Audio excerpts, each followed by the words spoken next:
Hello and welcome to episode 127 of The Dive Down, a Magic the Gathering podcast focused on the latest decks, trends, strategies, and streamers for the casual spike. My name is Stanislav here in beautiful Dixon, Illinois, and with us on the line, a very special guest all the way from Texas, USA.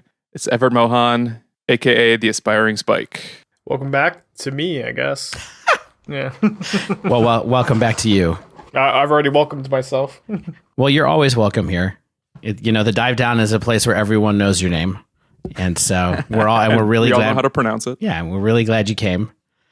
I'm glad to be here. It's good to get my thoughts out about the new set, I think. Yeah, we love being the pod of record, I guess, for you to tell people in your stream chat to leave you alone when they're asking you about is it a freet? Go listen to the Dive Down if you want to hear whatever it has to say about the is it coin flipping a freet. It's really, really, really good if you win your flips. Yeah, if you win the flip. Exactly. Hey, that's a bonus one. In this episode, you're going to get a whole lot more takes just like that from Evart. It's really good when it's good. Coming right now. You can subscribe for $5 and then get great takes like that at my Twitch channel.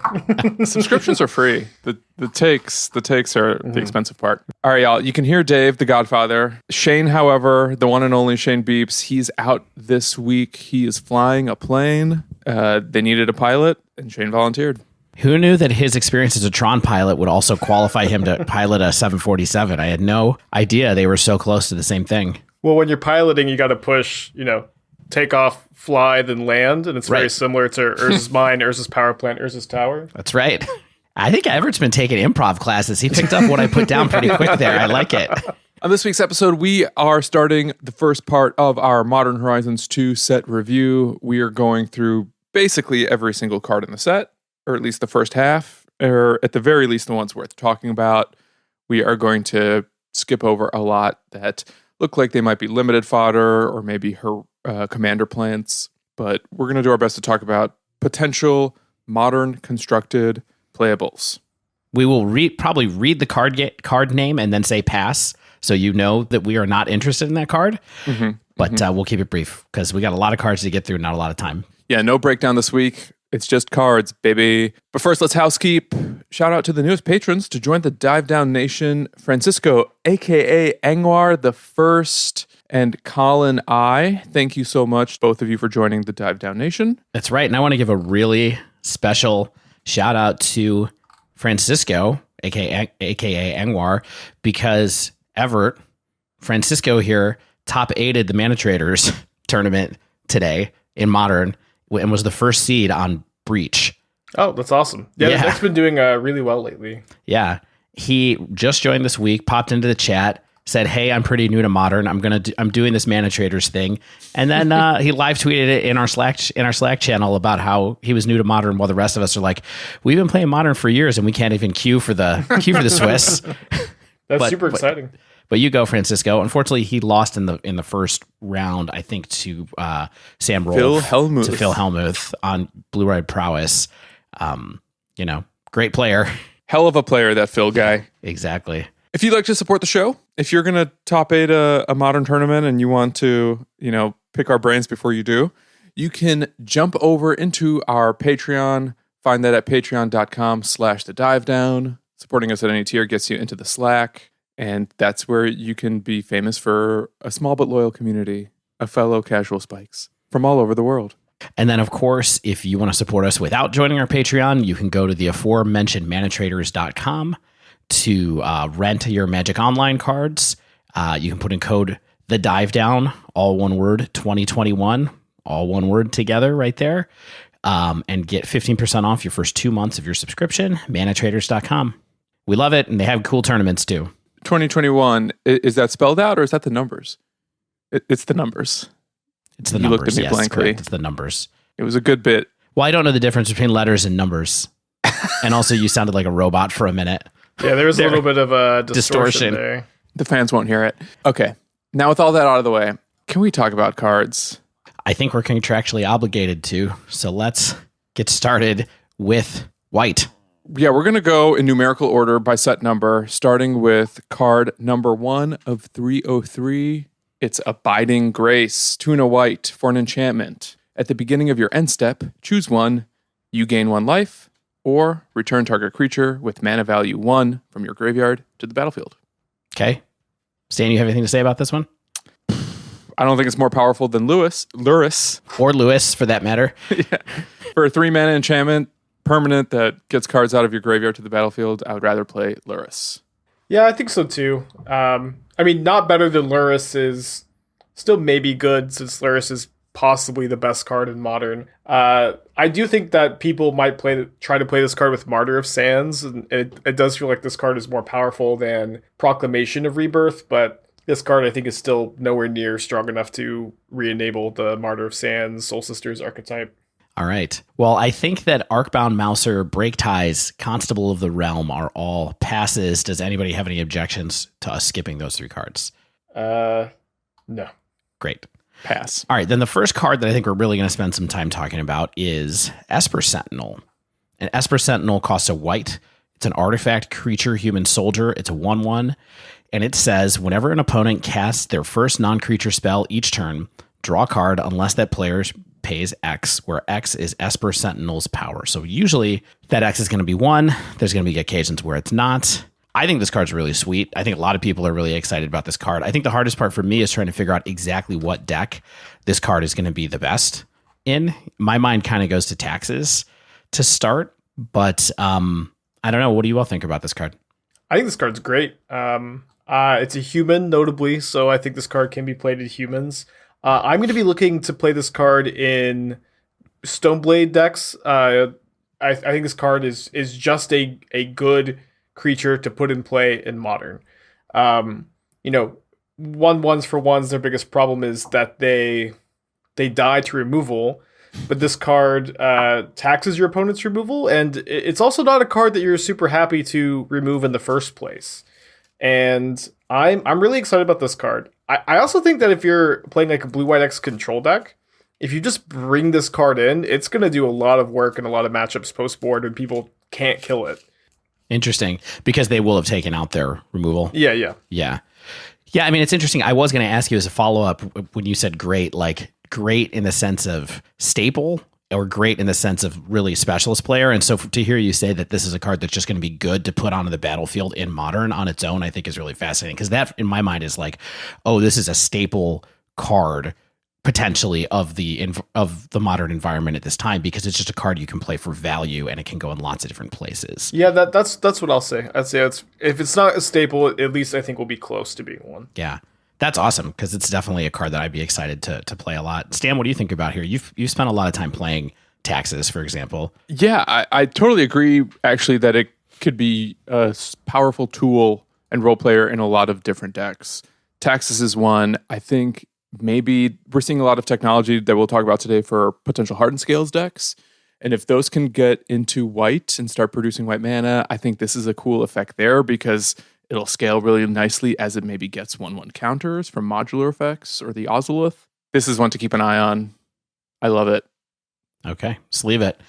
All right, the next couple of cards, Glorious Enforcer, Landscaper, Kolos, Late to Dinner, and Out of Time. Are those passes, or does anybody have anything they want to say about any of those? Those are all passes for me. I think they're all passes for me as well. Stan? Sure. Okay. So that I don't know. Actually, okay, no. Out of Time. Let's talk about Out of Time briefly. Sure. 1 white enchantment. It's a 3-mana enchantment. When Out of Time enters the battlefield, untap all creatures. Then phase them out until Out of Time leaves the battlefield. Put a time counter on Out of Time for each creature phased out this way, and it has Vanishing, so that at the beginning of your upkeep, remove a time counter from this enchantment. When the last is removed, sacrifice it. I just think this is a very unique effect that is going to have potential utility against certain matchups where a Wrath isn't quite what you're looking for. So like against something like Dredge, I think this is kind of neat. And I also feel like there's potential room to like loop it and actually break it. Because if you have Sun Titan, it's always going to get all the creatures just come back and snatch them back up. But I also have a hard time seeing myself wanting to play this card over Supreme Verdict or Damn, potentially, to maybe get a bit ahead of ourselves. And, maybe in certain metagames, if there are a lot of go wide strategies and 3 mana really, really matters compared to 4 mana, I could see it making the cut, but at the time of making this comment, I don't feel like it really fits in anywhere. Yeah, I think it'll need to be broken by something that kind of is able to re-trigger it repeatedly to be a potential role player. But because it's a unique effect and a powerful one at 3 mana, I wanted to talk about it. I think that's fair. All right, the next card on the list then is Prismatic Ending.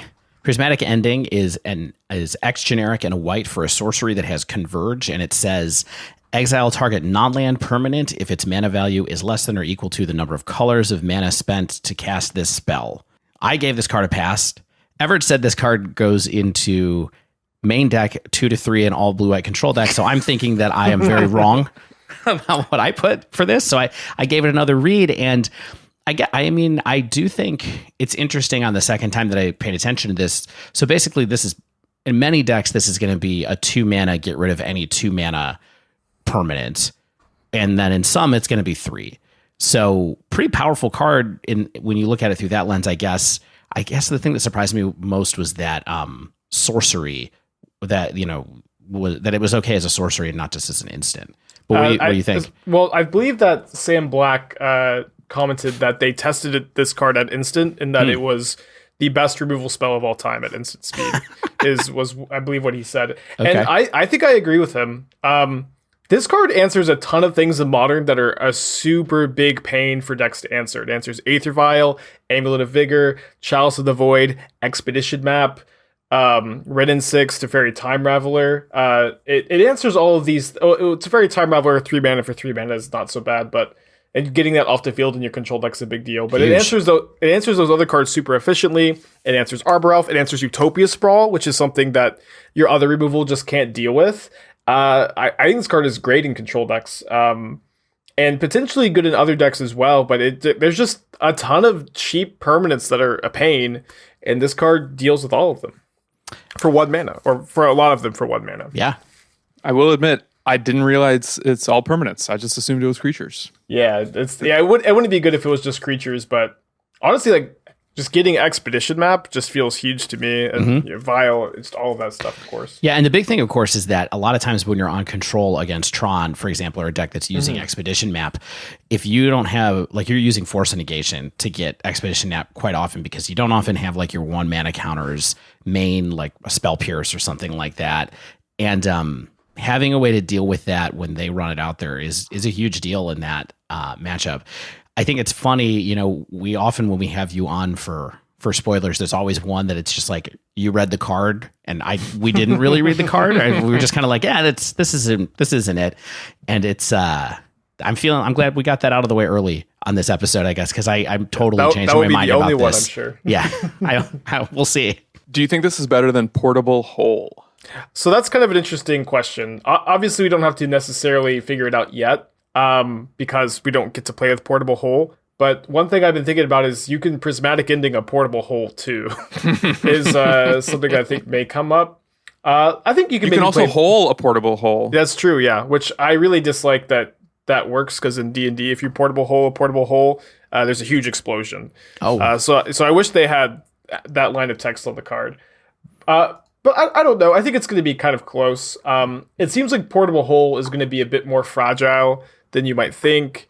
I think that it may be more so metagame dependent, but I also think it's good when you have a ton of situational 1 mana removal to choose from and try to figure out what's the best in the format. And that seems like what they're trying to do is you have Path, you have Oust, you have Prismatic Ending, you have Portable Hole, you have Omnithinize. So you need to choose 2 or maybe 3, maybe 1 for any metagame and build the best control deck possible, instead of the past where it just felt like you put 4 Path to Exile in your deck and you're not supposed to think about it.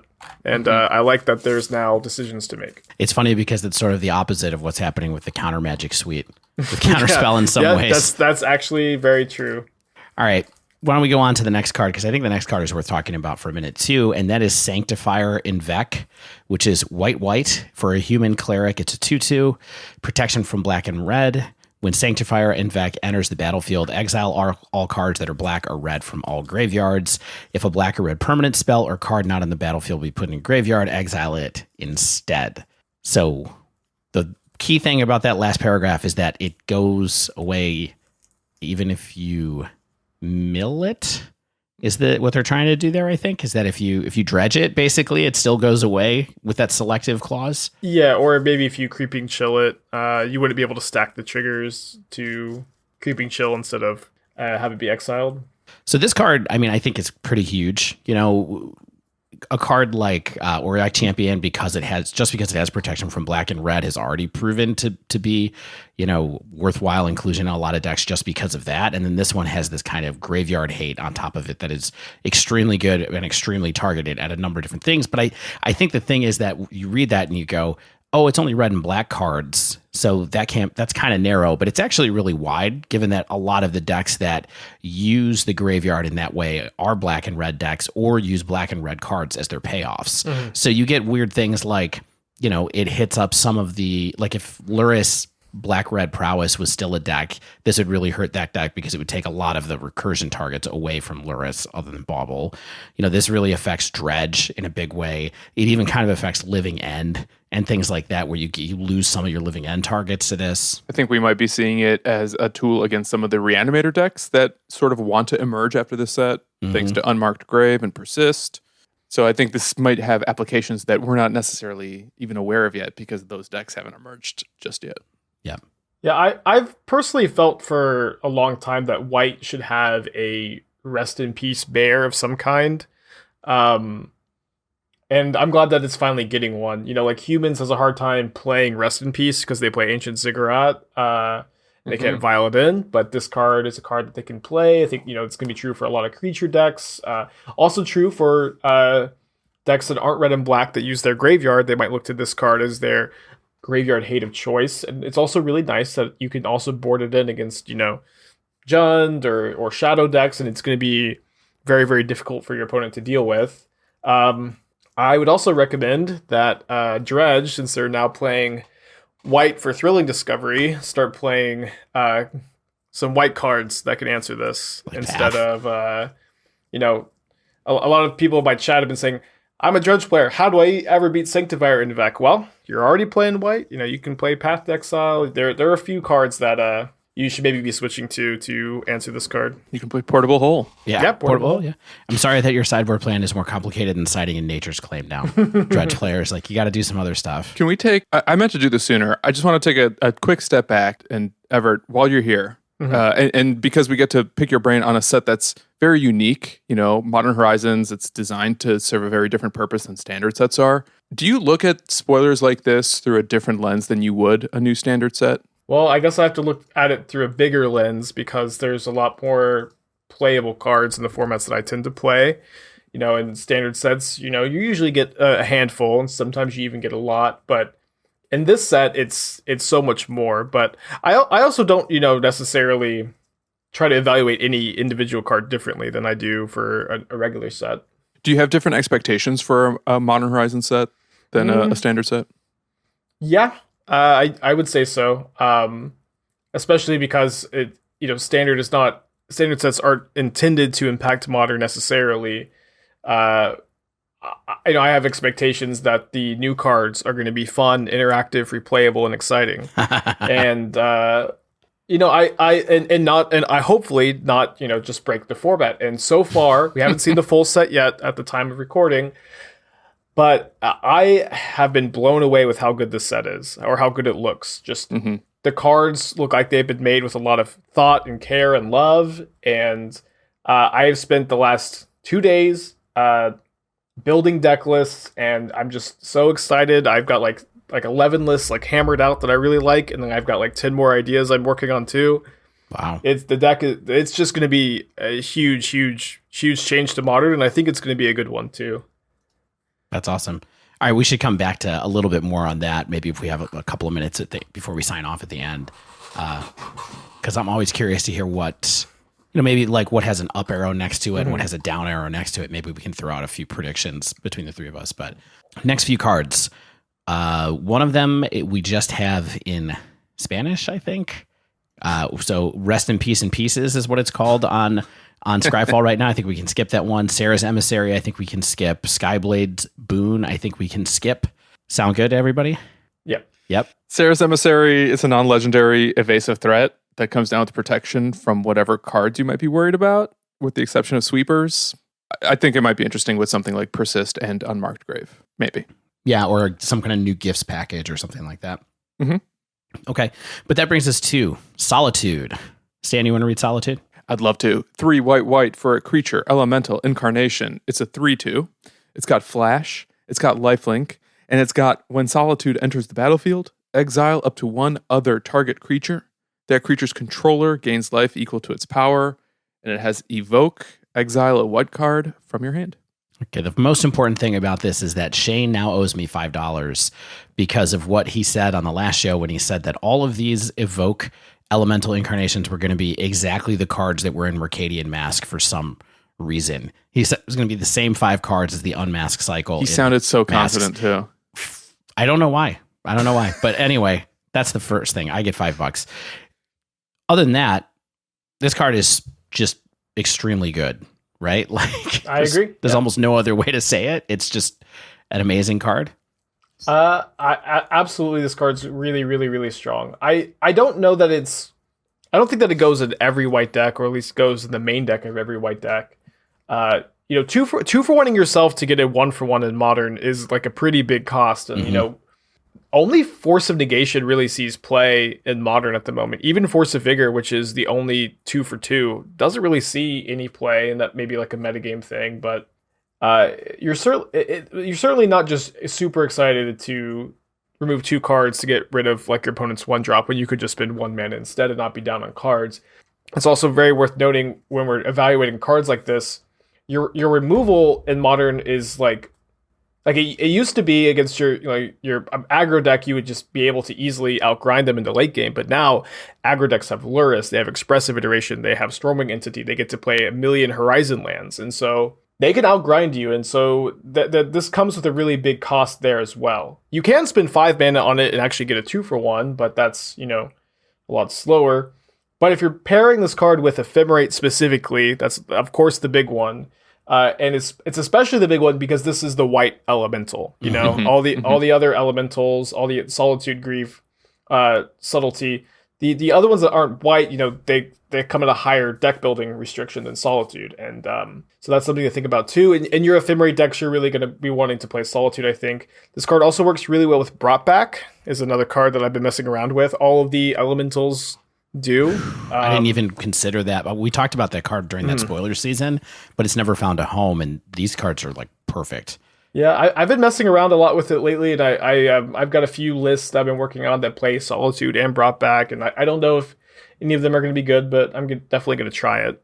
Yeah, I mean, it's interesting. This card, the difference between this card and like Grief that I think people need to keep in mind is like you can't really cast Swords to Plowshares proactively, right? Mm-hmm. Like you need a target for it. Right. And so to have it be good, your opponent has to have creatures. And when you play this card with Ephemerate as well, you kind of need to have lots of targets for it on the board. So it's interesting that it can go from being something that you do for a really important threat into something that becomes like a mini like Plague Wind all of a sudden on your opponent's board, where you're like, well, I'm just going to Swords to Plowshares you 3 times suddenly right now. And that's just how it's going to be.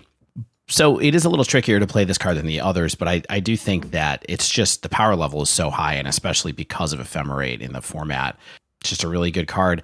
It bummed me out a little bit, really, because Michael Rapp, who I like his content a lot about Death Shadow. I like to play Death Shadow. He was kind of like, this card just almost destroys Death Shadow on its own because it kills your shadow, one shadow, and then it kills any other shadows you have. It makes Scourge worse. Like there's all kinds of things that go on with that. So it's kind of a bummer to see from that perspective, but we'll see how widely this gets adopted before we say that the deck's like a goner. Yeah, I think that may be a bit of an exaggeration, especially, like when LSV wrote his article about should Shadow be banned, one of his biggest points is that the cards that are good against Death Shadow just get discarded because they play so many discard spells. And 2-for-1ing yourself against Shadow is rough because they are a deck that plays Inquisition, Thoughtseize, and so like that definitely feels like a really real thing where you can possibly just beat Solitude with discard spells. It's also true that you don't always have to play just Stubborn Denial as your counterspell. If you're a blue-based Shadow deck, you can now play actual counterspell. You can now play Drown in the Lock and counter your opponent's solitude and get some card advantage in the process. But either way, this card's good. It's going to see play. Mm-hmm. Hopefully it doesn't stay $75 or whatever the mythics in this set are pre-releasing for right now, but we'll see. Cool. Anybody want to talk about Thraben Watcher? Do not. You guys want to talk about Timeless Dragon? I guess we talked about Timeless Dragon last week. Evert, Yeah. thumbs up or thumbs down? Thumbs down. Yeah. I mean, the card's super cool. It's really, really sweet and flavorful, and would be, maybe good in like the very beginning of Modern, like 2012 Modern. With Cloud Post. Yeah, yeah. Yeah. I mean, the card's basically like Wingmate Rock, kind of in a way, Yeah. right? You don't get two at once, but Yeah, I mean, it's like an okay 2-for-1, and maybe if Counterspell is just like crazy and you have all these control mirrors, like this is just like a 2-for-1 that doesn't get counterspelled, but it does get to Fairy Time Raveler really hard. oof. All right, let's move on to blue. Yeah, I think we're going to pass on Aeromoeba. Mm-hmm. Manatees are cool, though. Dress Down? Y'all want to talk about Dress Down? We can talk about it for a second, just because I think it's a really strange card. Well, I think that it honestly became irrelevant today when they decided to print Cursed Totem. It's like if you're looking to play a 2-mana card that shuts off a creature abilities, I can never imagine playing this card over Cursed Totem. It is kind of cool. Like you can flash this in response to like a Spike Feeder or Walking Ballista, and they just die, or it just kills Death Shadow and you draw a card. And so like there's that aspect of it. No, sorry, it doesn't kill Death Shadow. It makes your Death Shadow a 13/13. It kills Scourge. I think it kills Tarmogoyf too. Maybe just Scourge. Makes Tarmogoyf an 0/1. Yeah, that's right. Makes Tarmogoyf Yeah. an 0/1, kills Scourge, but it makes your Shadow a 13/13. So I mean, maybe that's like Is that some the Wombo some combo? tech. Yeah, I mean, it's also a 2-mana, cantrip with Luris, which is not nothing. But I was way more interested in this card before they printed Cursed Totem. Maybe if you're a blue-black Shadow deck or something that's playing Luris too, you'll play this instead of Cursed Totem. But I'm not really very interested in it. For those curious, Dress Down is 1 and a blue for an enchantment. Flash, when it enters the battlefield, draw a card. Creatures lose all abilities. And at the beginning of your end step, sacrifice Dress Down. Why do you guys think they added that last line of text? Would it just be too powerful if it stuck around? I mean, yeah. Like when you compare it to Cursed Totem, Yeah. which is a 2-mana artifact that's going to be a very good sideboard card. That it doesn't cantrip itself. You play it at sorcery speed. I think it would be way too strong at if it didn't sacrifice itself. And you get the fun aspect of being able to loop it with Luris. Mm-hmm. Filigree Attendant, I think that's a pass. Yep. Fractured Sanity, I think, is probably a pass. I mean, it's a big mill card. It's not that expensive. It's blue for each opponent mills 14 cards and has cycling. And then it says when you cycle Fractured Sanity, each opponent mills 4 cards.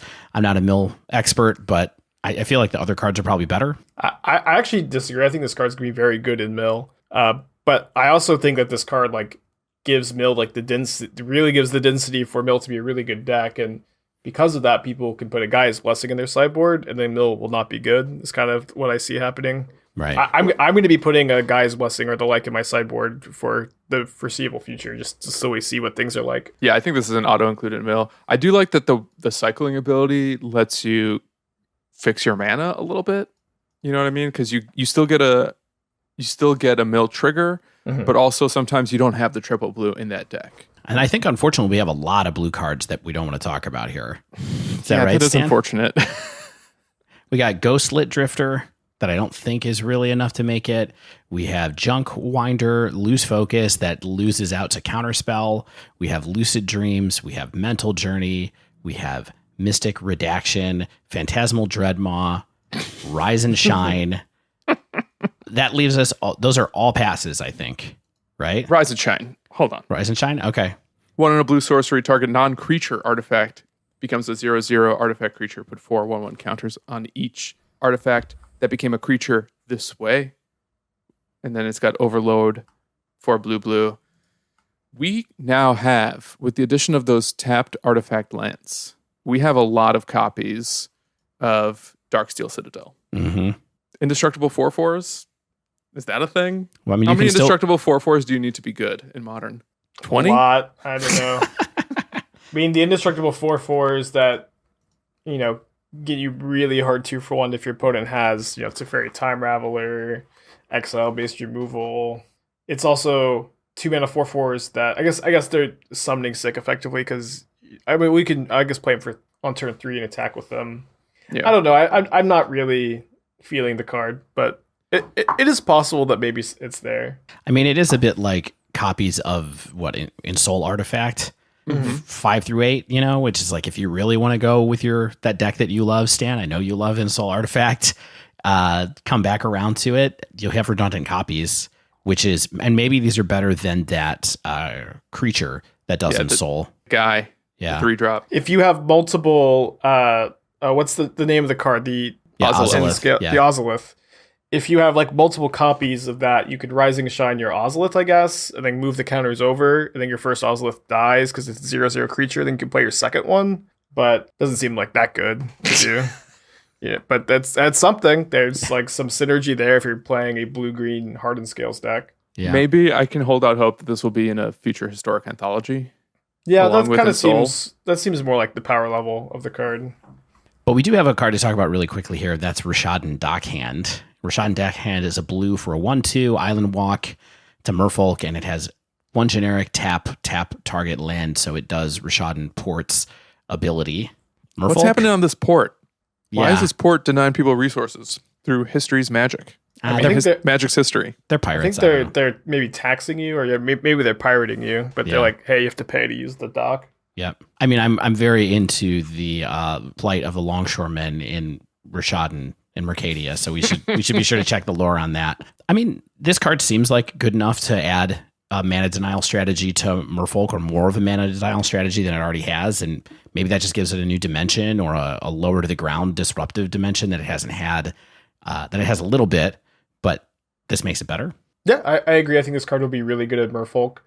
It's also like, I haven't heard very many people talk about this, but obviously you want to compare this card to Rishadan Port. When you're porting someone, you're tapping 2 of your mana to deny your opponent 1 mana. With this, you're tapping 1 of your mana to deny your opponent 1 mana, which is a really different equation. That's a great point. I think this card will be good in Merfolk. Probably not outside of Merfolk, but we'll see. Yeah, you don't think that there's a chance that this gets together with some other land disruption elements to just kind of like make a really low to the ground, not land destruction, but land disruption deck? Maybe. I've kind of messed around with the idea of like a Jeskai Imperial Recruiter deck where we have Ephemerate, you can get Dockhands, and you can also get Avalanche Riders, and then you're just like really denying your opponent a lot of mana with both of those, but I don't think it's quite there. Is this good enough to play on turn 1 instead of Aether Vial? Well, no. Like, if you have Aether Vial and this, you'll just play the Vial, then Vial it in, right? Well, this comes out on turn 2, which means it's not really online until turn 3. And if you're on the draw, that feels like it's getting pretty slow. Probably depends on the matchup, but it's also true that like the Vial on any turn after turn 1 is usually not that strong either. Yeah. So it's probably better to maximize your Vial than this card. Maybe this is a card that sometimes you look to slide out if you're on the draw. Is something that you could think about too. Cool card though. Okay, next is a split card, Said and Done. I think it's a pass. Yep. Yeah, we've said it. Now we're done. Scuttletide. I love the design of this card. It will probably never see modern play, but I just love each part of the buffalo. Yeah. 1 in a blue enchantment. Pay 1, discard a card, create a 0/3 blue crab creature token. And it has Delirium, where crabs you control get +1/+1 as long as there are 4 or more card types among cards in your graveyard. It's cheap. I love that it fuels the Delirium. It makes a ton of blockers. Well, I think it's a cute card that will never see play. Well, you're wrong about that, because this is actually the only card from Modern Horizons 2 that's going to make my Sea Monster Tribal EDH deck. Hey, all right. There you go. I don't even think that's true, I'm sure. No, it's going in. But I'm not sure it's the only card from the set that I think it is. I don't. Maybe there's still time for there to be a Kraken or something here for you. All right. Then we have Shattered Ego, So Shiny, and Step Through that I think are all passes, but Step Through has a really cool ability, Wizard Cycling. What? So you can use this to get a Snapcaster Mage, so then you can snap this back on turn 7? Oh, amazing. Yeah, you can. It's pretty good. Whoa. All right. And you can return the Snapcaster with this. What? Yeah. I mean, you might want to just use Cryptic Command instead of this card, but I don't know. Yeah, probably. I'm not a What? pro. I didn't top 8 any Mana Trader stuff. So, all right, next card on the list is Subtlety. It's the next one in the Elemental Incarnation Evoke cycle. 2 colorless, 2 generic, blue, I mean. Flash, flying, 3/3, so it's a 3/3 flash flyer for 4, which is decent rate, actually, just for a creature. When Subtlety enters the battlefield, choose up to 1 target creature spell or planeswalker spell. Its owner puts it on the top or bottom of their library, and it has Evoke, exile a blue card from your hand. What do we think about this one? This one is a little harder for me to figure out like how I'm supposed to use this card, although I have seen a couple of your deck lists on Twitter, Evert, so I know you're thinking about it in specific situations. It does seem really powerful, but as you said, 2 for wanting someone for basically a memory lapse or, an Aether Gust in a way for a creature spell it's a different proposition than for Swords of Plowshares. I agree. I like the card. I do think it's going to be playable. I don't think that this is a card you're going to see jammed in every blue deck or every blue control deck.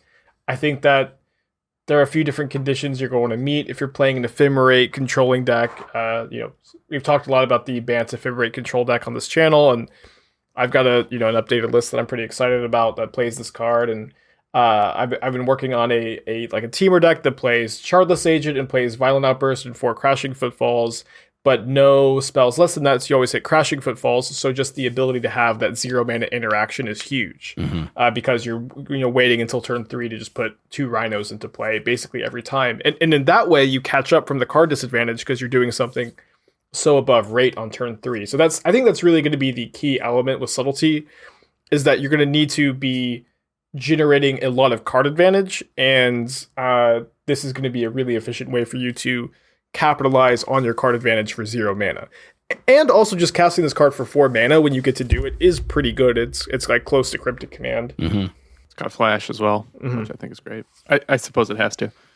Yeah, I mean, I do think it's hard for me to imagine this going in like lots of blue decks, but you have to have a plan to take advantage of it, I think is the big takeaway with this particular one, right? So, we said a similar thing about Solitude.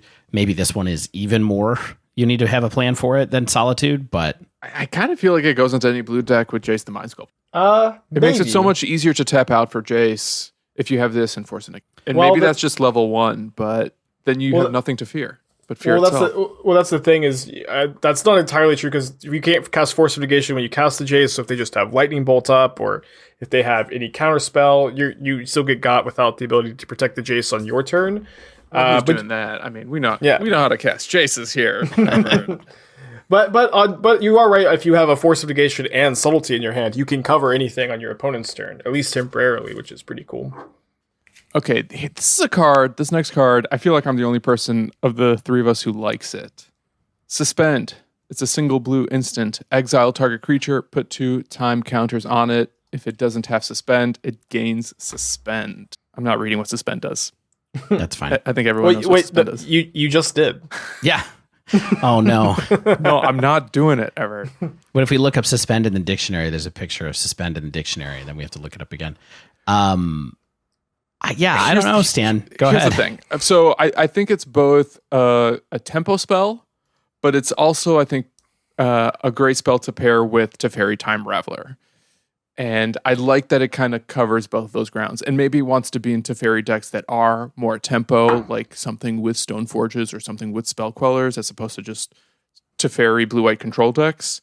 But I don't think it's unplayable. Like, I think this is, at 1 mana, a removal spell for any creature, I think is worth exploring.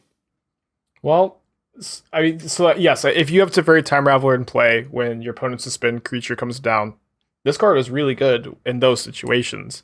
But if you don't draw Teferi Time Raveler, if your opponent answers Teferi Time Raveler, if you have something that you need to do instead of cast Teferi Time Raveler on the turn before your opponent's Suspend spell comes down, this card is straight up bad. Just getting 2 for 1 in just any situation like this, especially in your more controlling decks, this is a really, really poor effect for you, especially when you're trying to pair this card with Teferi Time Raveler. It's like kind of the obvious card to pair it with, which means you're already in white, which means you have access to Path to Exile, Antonice, Prismatic End, Oust, and then soon Portable Hole, which all also answer a creature for 1 mana, but they do so without the huge downside of them getting the creature back. Yeah. And then the other thing that I looked at this for a little bit is when I first read this, I was like, can I play this? Would I play this in Prowess over Vapor Snag? You know, because the 2 turns are extremely meaningful to that style of deck, a more aggressive kind of deck. And I don't know. It still felt to me like I would probably just use Vapor Snag, but I agree. But why? This seems like an obvious upgrade over Vapor Snag because they can just play the snagged card the next turn. Well, the one big thing is, and they have to spend the mana on the snagged card to play it again. And so if they're really low on resources, then Suspend's can be better. But if they still have gas to play, then Suspend's going to be worse than Vapor Snag. Vapor Snag also kind of protects your own creatures a bit better if in some situations, but this card can protect your creatures better if you also have a lot of gas. But also it's true that with Suspend, you're going to be wanting to cast it on your opponent's turn. That way it takes 2 turns later for the Suspend card to come down rather than cast it on your turn. And if you're playing it in Blue-Red Prowess, you are incentivized to cast it on your turn to trigger Prowess. And so it's weaker in Blue-Red Prowess than it might be in other shells because of that. What he said, Stan, the everything whatever said, what I was going to say. Oh, man, I can't wait to use that line throughout this episode. The only other creature that hasn't come up yet is Delver. And I wonder if this is another tool for a Delver-style deck, where we are just playing a tempo, low-to-the-ground, blue-based creature strategy, where this just gets something out of the way until you find a remand or a counterspell to answer.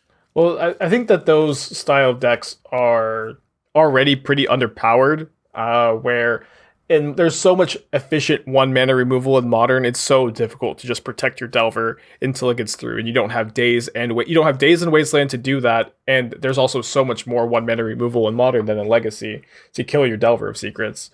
And so when you're already playing an underpowered strategy like Delver, adding another card that's underpowered just isn't going to be, I think, the answer to the archetype. It's hard to argue with you guys when you sound so correct about most of this stuff.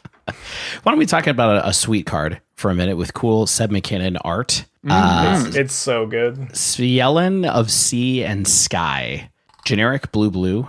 It is a legendary creature, Merfolk God. It's a 3/4 for 3.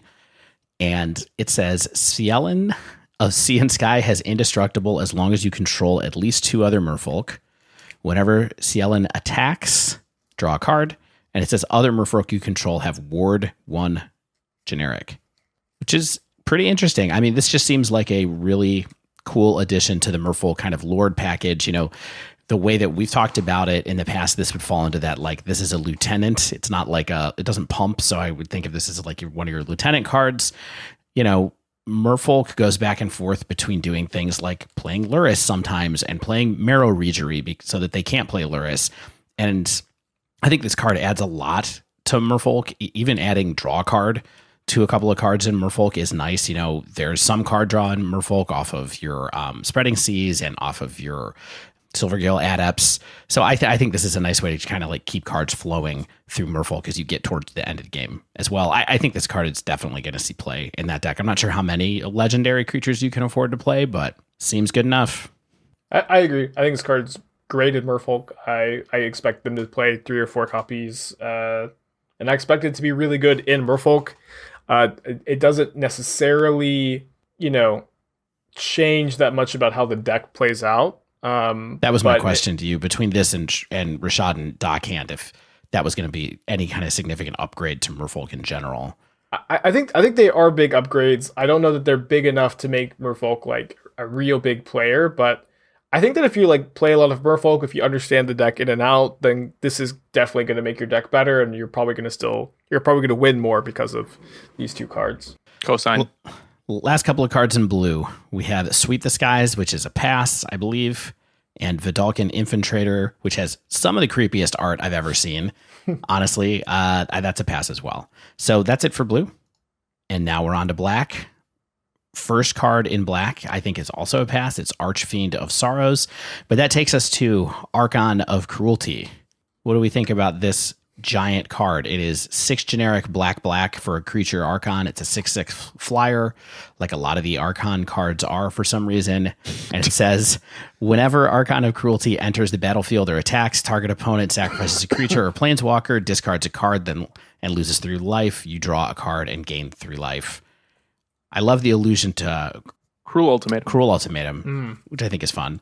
For me, and it's I even just got Bolus's horns in the background. Yeah. Oh, that's right. That I was looking at that earlier, going, why does it have Bolus's horns in the background? That's why. It's because of that illusion.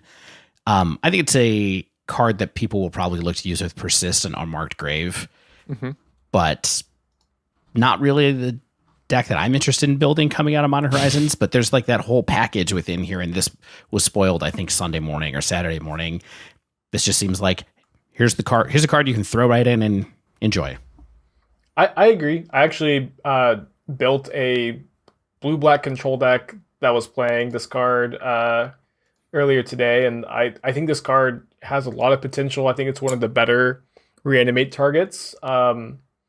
It feels like this is like going to be your generically good Unmarked Grave target that you're going to be able to get in any matchup, and then maybe you'll have some silver bullets, or maybe you'll have other cards in the sideboard that are more efficient, like Terracodon or Void Winnower or Sundering Titan. You can bring those cards in against, Titan or, Tron or whatever. But this is like something you get to play game 1, and it's going to be really efficient is the way I'm thinking about this card. Cosign. Yep. All right, up next, Bone Shards. Single black sorcery as an additional cost to cast the spell. Sack a creature or discard a card. Destroy target creature or planeswalker. We've seen cards like this so many times, and they're usually called Bone Splinters, but shards are bigger than splinters. This is easier to activate. It also tags planeswalkers. Best version of Bone Splinters I've ever seen. Does that make Bone Splinters good, finally? Maybe. In decks that play Lightning Axe, and there's like a decent number of those that are already playing black, this seems like a much stronger version of that card. Mm-hmm. I like it. I think it's good, but I also think it's a bit narrow. And so if you're playing some kind of, Madness deck or Graveyard deck, maybe it's something that you play like 1 or 2 copies of the main deck, additional copies on the side. Maybe it's just a sideboard card, but it's a good card. It's a good card in specific archetypes. Yeah, I think the big thing here is the discard a card, right? So you get that option to build your deck around the synergy. If you want to discard a Vengevine, if you want to discard a Madness card, if you want to do something else that you want to get in the graveyard for some reason, this is Arclight Phoenix. Yeah, please. I wish. But this is a 1 mana card that enables a discard that you can make advantageous if you want to, and I think that's good. Hollow One. Yeah. Hey, but you do need a target for this. I don't know how often you might be like, I really need a discard, so I'm going to target my own creature with this. Probably not that frequently, but it might just be the like the best sideboard card in the deck that wants it too. Like if you're up against a aggressive opponent, this might be like just an awesome additional removal spell that you can play. Yeah, I mean, the really good thing about this is that, yeah, it's super good in this situation that you were describing, but also if you play against a control person who's like, I'm bringing in Narset and Teferi 5 and Teferi 3 against you, at least you have some cards that are live against Planeswalkers, where a lot of times you don't in those matchups, in those decks. All right, Clattering Augur, pass, but that brings us to Damn. Yeah, everybody just wants to say that about this card, for sure. I feel like I'm a little kid. My parents are letting me swear. For the first time. This is our first time swearing on the show. Damn. I think I've sworn on the show before. Yeah, and we bleeped it out. Yeah. Oh, you did? Okay. All right, damn. Black, sorcery. Destroy target creature. It cannot be regenerated. Note, no cards, I think, have regeneration in the set. But it also has overload, 2 white. You may cast the spell for its overload cost. If you do, change its text by replacing all instants of target with each. So you can overload it into a Wrath of God. Yeah, Terminate, split card, Wrath of God is crazy. Yeah, like where did this come from? That's what I want to know. This design is so wild to see. I think that Wizards correctly identified that white-black is probably the weakest 2-color combination in Modern, and giving them this card and like Vindicate, I think there's like 1 or 2 other like really strong black-white cards, making like the mana cost on these really restrictive, and so like even decks like Esper Control are going to have a hard time casting this if they also want to play Counterspell, Archmage's Charm.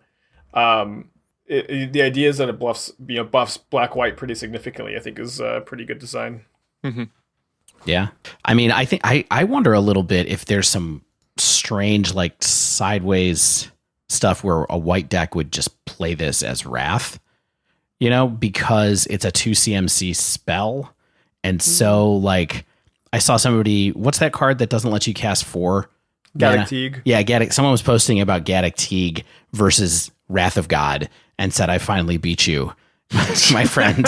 Which is, I mean, it's just a weird thing to think about. Like, you don't have to have it as a terror. I doubt it'll come up that often, but yeah. It does also, even if you cast it for 4 mana, if your opponent has Eidolon of the Great Revel, it's still going to deal you 2 damage, which is, a pretty real downside. Mm-hmm. It's also true that if you're a white deck that plays Wrath of God, you're probably also blue for Supreme Verdict. Right. I don't think that there's really too many white decks that are playing Wrath that aren't also blue.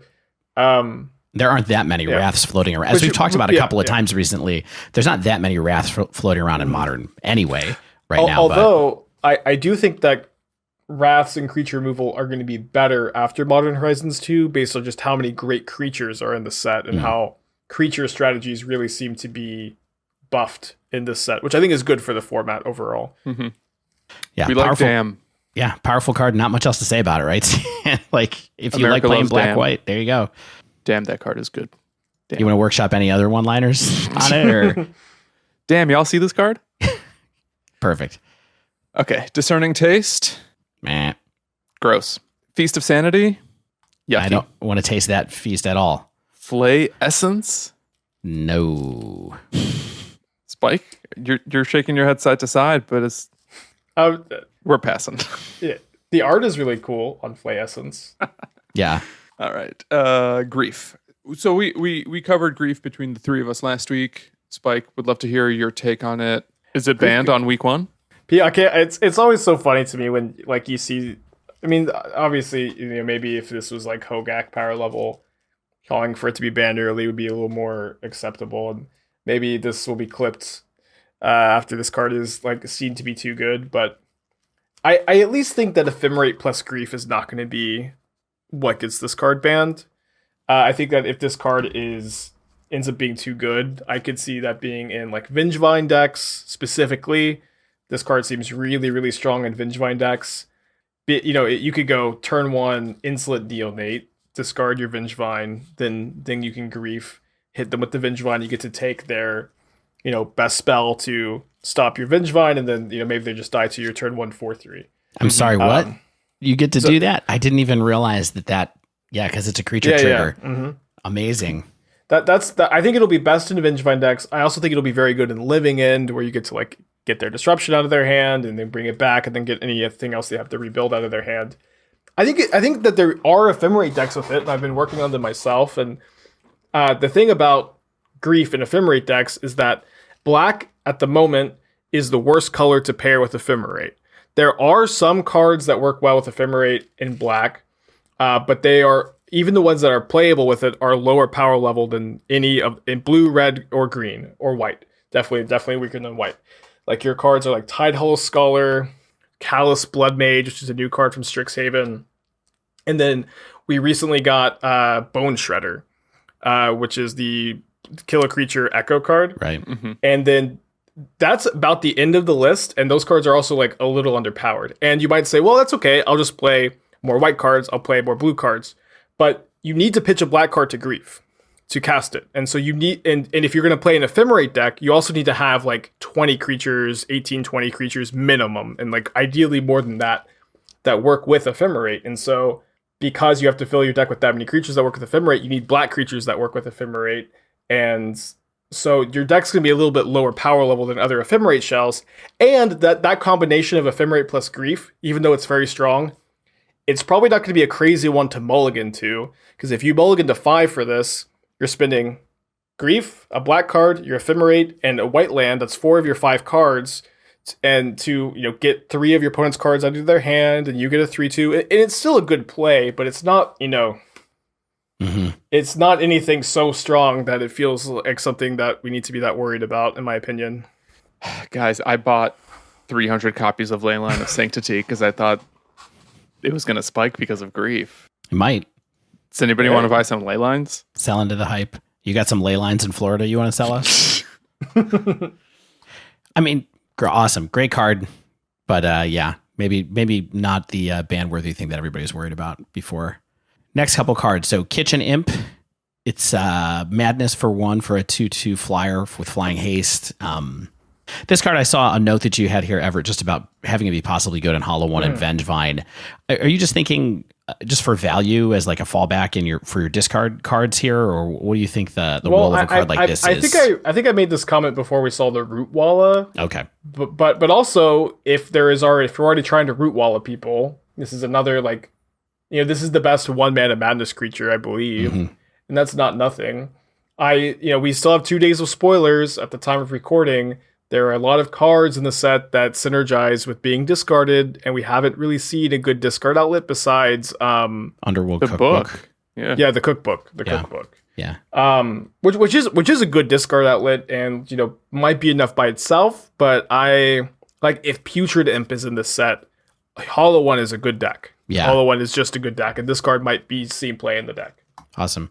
All right. Well, maybe we'll bounce back on this thought a little bit more when we get back to the Root Walla. Legion Vanguard and Necromancer's Familiar, I think, are both passes.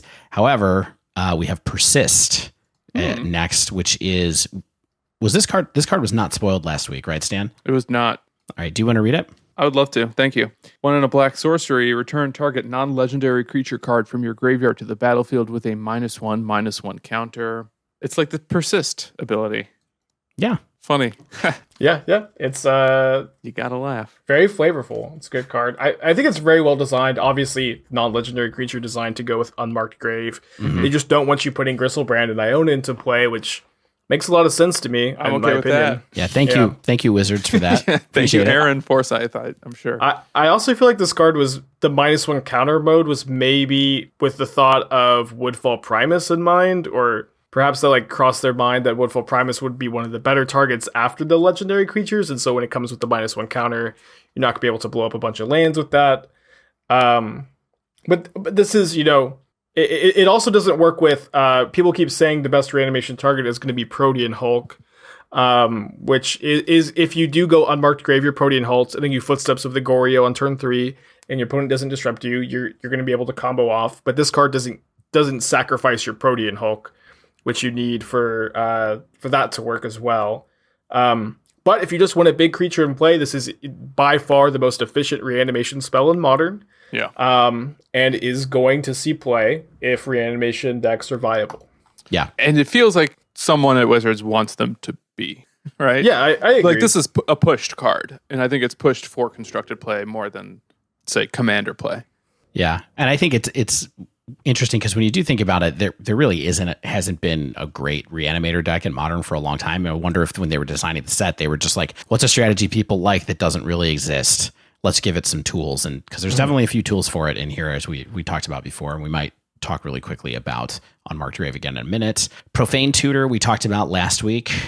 Spike, do you have anything that you want to have on the record about this card? I mean, there might be some if you're playing an As for Told deck already, this card is maybe something you want to slot in. I could see that being the case, but I don't think it necessarily adds that much to those decks because they already had a really good density of suspend spells to cast. Right. And it puts you in another color, and it doesn't impact the board the turn you cast it, which is a really big deal in this very aggressive format. And I don't think that you ever want to just suspend it fairly. Although it is cool that you could just wait on the turn you cast it. You have more information about what the best card is, as opposed to when you cast Demonic Tutor, some things might change about the board state. Right. But it takes 2 turns to come down. It gets to Fairy Time Ravelweird. I just don't see this being a fair card. Yeah, I agree. All right, Sudden Edict. I wanted to talk about this for a second. So Sudden Edict is a generic and a black. It's an instant. It has split second, which means you cannot respond to it. And it says target player sacrifices a creature. I just think this is a pretty cool card for them to make because it does give some interaction that can stop combos with a couple of really problematic cards. Like Grizzlebrand is one that comes to mind in particular. Like if that card was to get too good, if you cast Sudden Edict when they get Grizzlebrand out, they can't continue to go off at instant speed with the draw. And so that's just one example. You can hit somebody's like shadow if they're all in and they can't counter it. So if that's kind of like a spot as well. So I don't know if this is a card that comes up really often, but it's a nice card to have in the format for as a safety valve for things like that. Seconded, yeah. Mm-hmm. Awesome. All right, up next we got Turok, Dread Cantor. Are we talking about this card? I like this card a lot. Yeah, I think it's a Great. good card too. 1 and a black, legendary human cleric. It's a 2/1. It's got protection from white. Whenever an opponent discards a card, put a 1/1 counter on Turok. It also has kicker, black, black. And when it enters the battlefield, if it was kicked, target opponent discards 2 cards at random. Oh, it casts him to Turok. Oh. One of my favorite decks from when I was a teenager, of course, was Dark Ritual, him to Turok, Hypnotic Spectre, all that kind of stuff. Fun decks back in the day. Interactive Magic. This card, I think, for me, the hard part with this is I think this card's super cool. I don't know where this goes. You know what I mean? Like, I'm having a hard time figuring out like what you're supposed to do with this, but I feel like on rate, like this card is just really powerful and does a lot of different things. And the best case scenario is you cast it on 4 or maybe 3 with, some kind of ramp, and you have a 4/3 that makes your opponent discard 2 cards at random. That seems pretty good. Can't this Jund? Yeah, it can. I actually I haven't posted it yet, but I put together a Jund list that I think looks pretty good. I'll probably have posted it by the time this airs. But the big exciting thing to me here is that this is a good 4-mana spell in Jund decks that doesn't make you lose Luris as a companion. Yeah. That's really the biggest thing here. And so there's other good threats in the set that we'll talk about, I guess, that also don't make you lose Luris as a companion. So that I actually think that that's kind of like the big key to the puzzle, is that you get to play Luris in your rock deck alongside this card. I would think that the fact that it grows from all of the discard abilities makes you want to play it with Liliana, though. That's true, but you also get to play Kroxa and keep Luris. You get to play your other discard spells. You can play Kolagon's Command, and but yeah, it will be good with Liliana too. I'm not saying that you have to, it's not only playable with Luris, but Luris is maybe the best card in Modern, if not one of the best. And if you just if this card is maybe as powerful as Bloodbraid Elf, and if you can just play this instead of Bloodbraid Elf, and get Luris as a companion, that's something you're going to want to do. I've played a lot of Legacy Jund, and cascading into Bloodbraid Elf is usually quite strong, and then this is very, very similar to that. Mm-hmm. Sweet card. All right, Torok's Canticle, not as sweet. It's a pass. Underworld Hermit is a pass. Unmarked Grave, we've talked about it a couple of times. It's a companion to like the Archon we talked about. It's a companion to Persist. I think it's a really fairly costed card. It's interesting that we talked about this last week too, that this is much more playable than the Edict, or not the Edict, the Profane Tutor, for example, for similar costs. But this does so much more. It puts a card in a zone where you want to be, where you can cheat it. You get to make the decision right away. It's part of your plan. I think that I don't know if there's much more to add to this other than this is a legit card. It makes Reanimator some kind of a legit deck to mess around with in Modern, and that's kind of what it is. I wonder if Legacy Reanimator is also going to play this, because, obviously not putting Gristlebrand in the yard is a big deal, but you have some non-legendary targets like Sire of Insanity and the whenever you cast a spell, bounce a permanent, and that deck is always just wants to draw Entomb so badly, so I wonder if Reanimator and Legacy will play 1 copy or something. Mm-hmm. Makes sense. And then World Weary and Young Necromancer are both passes. Yeah, I was excited about Young Necromancer, and then they spoiled Karmic Guide, and I was like, Young Necromancer is almost Karmic Guide, but now actual Karmic Guide is spoiled. Exactly. All right. We're going to red now. Yep. The red cards. Arcbound Whelp, that's a pass. Mm-hmm. Battle Plan, that's a pass. Sure is. Blazing Rootwalla, I think it's a pass, but people kind of like this card. Whoa. No, we got to talk about it. Yeah. This card's great. Now, I need a 101 class and why this card is great. And let me tell you why. It's because I was not playing during Odyssey. Was that when Threshold and Basking Rootwalla were? Or was that the set? So I didn't play when Blue Green Madness was the powerful deck in Standard back in the day. So it's just a 1/1. So I'm going to read it. So Blazing Rootwalla, it's a single red for a creature. It's a 1/1. It has Madness 0, and it has pump a red into it to give it +2/+0 until end of turn, and you can only do that once a turn. Which is better than Basking Root Walla's 3 mana for +2/+2, in my opinion. Definitely. This card's, I think, so good. So good, or just so, comma, good? So, all caps, good. Yeah. Like, maybe one of the best cards in the set. I put like top 10, maybe. Jinkies. But just like in a Hollow One Vengevine deck, especially if it gets one more enabler, but also like just with Goblin Lore, the 1 mana each player draws 3, discards Blazing 3, Inquiry, yeah, and now the cookbook. This card really does enable Vengevine Hollow One really well. I mean, we're more so Vengevine than Hollow One, but it's also a red 1-drop that attacks for 3 if you sink a mana into it. The card, I think, is going to be one of the things that breathes life back into Vengevine decks. Yeah. So the thing I think to just talk about here to break down is like, because it costs 0, because Madness costs 0, even this creature that seems really like, if this card didn't have Madness on it, it's just a draft chaff. You know what I mean? Like, it's just a card that maybe if you're an aggressive draft deck, you're like, fine, it's the bottom end of my curve, I'll play this dumb fire breathing card. Because you can get this for free when you're doing other things in your plan, it suddenly becomes a great constructed card, all because of it's a free spell. Is that kind of the net? Yeah, that's the idea. Like, the nut draw is you turn 1 Burning Inquiry and you discard a Vengevine and this card, and then you cast a Hollow One and this, so then you get attack with your Vengevine. It's nuts. And then there's a lot of scenarios where things like that play out on turn 2, where you go like turn 1 Cookbook, discard a Vengevine, untap, discard one of these, cast a spell, cycle Street Wraith, cast Hollow One for 1 mana, get your Vengevine back. You can turn 1 Insolent Neonate, discard this. I guess you won't have Vengevine back at that moment, but this plus Neonate is 2 creatures for Vengevine for 1 mana, which can be relevant, especially if under a lot of different circumstances that can be relevant. And it's just like the floor on this card is also really low. Like, you can actually just spend a mana on this on turn 1, and then like turn 2 Goblin Lore, and like you're not going to be that unhappy to have this card in play. I think it's going to be really good in the Hollow One decks.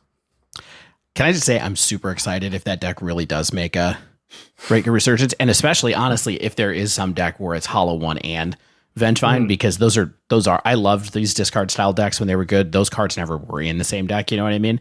But that would be cool really if they would be. Yeah, they're really cool, but it also does sting sometimes. Your opponent just like puts 12 points of power to play on turn 1, and you're like, well, why did I register Celestial Colonnade? Well, first, don't do that anymore. We've talked about that a few times, but but yeah.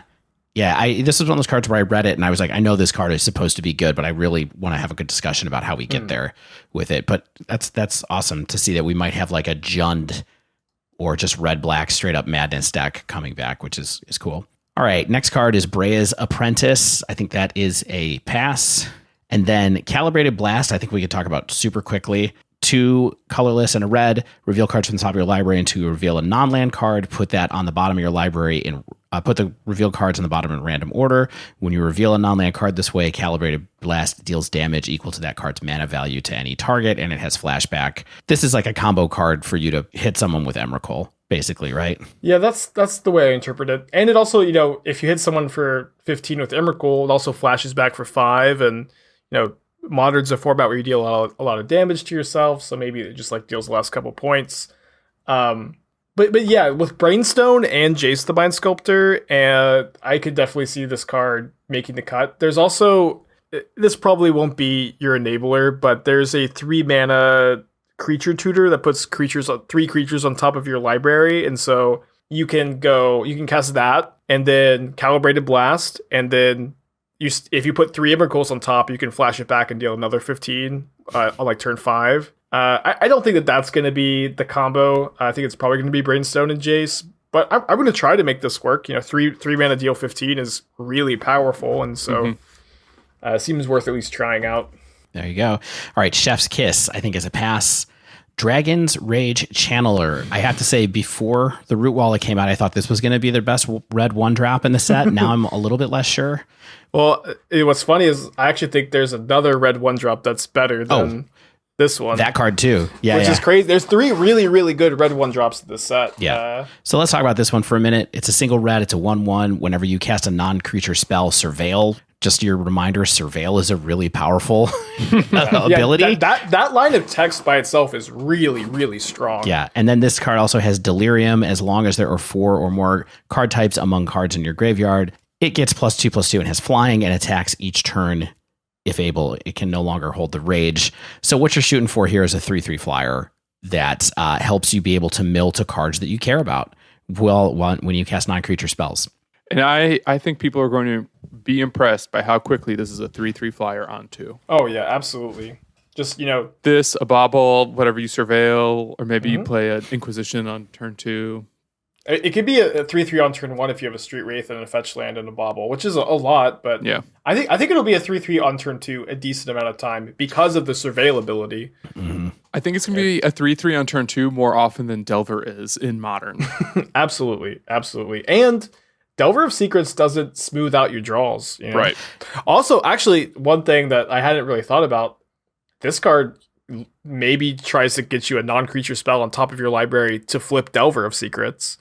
Is not something I had actually considered until this moment. I'm probably still not registering Delver, but one day you will. That's something. You've trophied with Delver. I've seen it. Yeah, I've played more Delver of Secrets. Probably than most people. My first PPTQ, I won with Grixis Delver. My first GP, I lost my win in the top 8 with Grixis Delver. I have a huge love for the card, but it's just a little underpowered now, and it's just hard to register it these days. But this is something. Yeah, this is something. I think this card is just super powerful. I'm not totally sure where it goes. It might just go lots of places. Right. Yeah, I think so. Right, I think so. It might go in Shadow deck. I don't think this is a card you necessarily want to play in Prowess, but maybe it doesn't fit. I think if you're playing a Sprite Dragon Mishra's Bauble deck, or just any Mishra's Bauble deck, you're going to want to play it, and that's not some Prowess variants may evolve to play those cards. Yeah, I think Jundra Grixis Shadow could like this card because they have hand disruption and baubles. I agree. Yeah, this card is just super good. All right, we're going to keep it moving. Fast and Furious. That is a pass. Can we talk about the film franchise and how much I love it? Well, we're going to save that for our watch along podcast that we're started, where you've watched Fast and Furious many times, and this is my first time watching any Fast and Furious. I've never seen one. Dave, don't threaten me with a good time. It sounds good. Bonus I'm ready episodes to shut incoming. this podcast down to do that. Yeah. Everett, do you like Fast and Furious, or are you? I've seen one of the films. I saw it on a plane. And I thought it was fine. Was it the one where there was a plane in the movie where they fought a plane?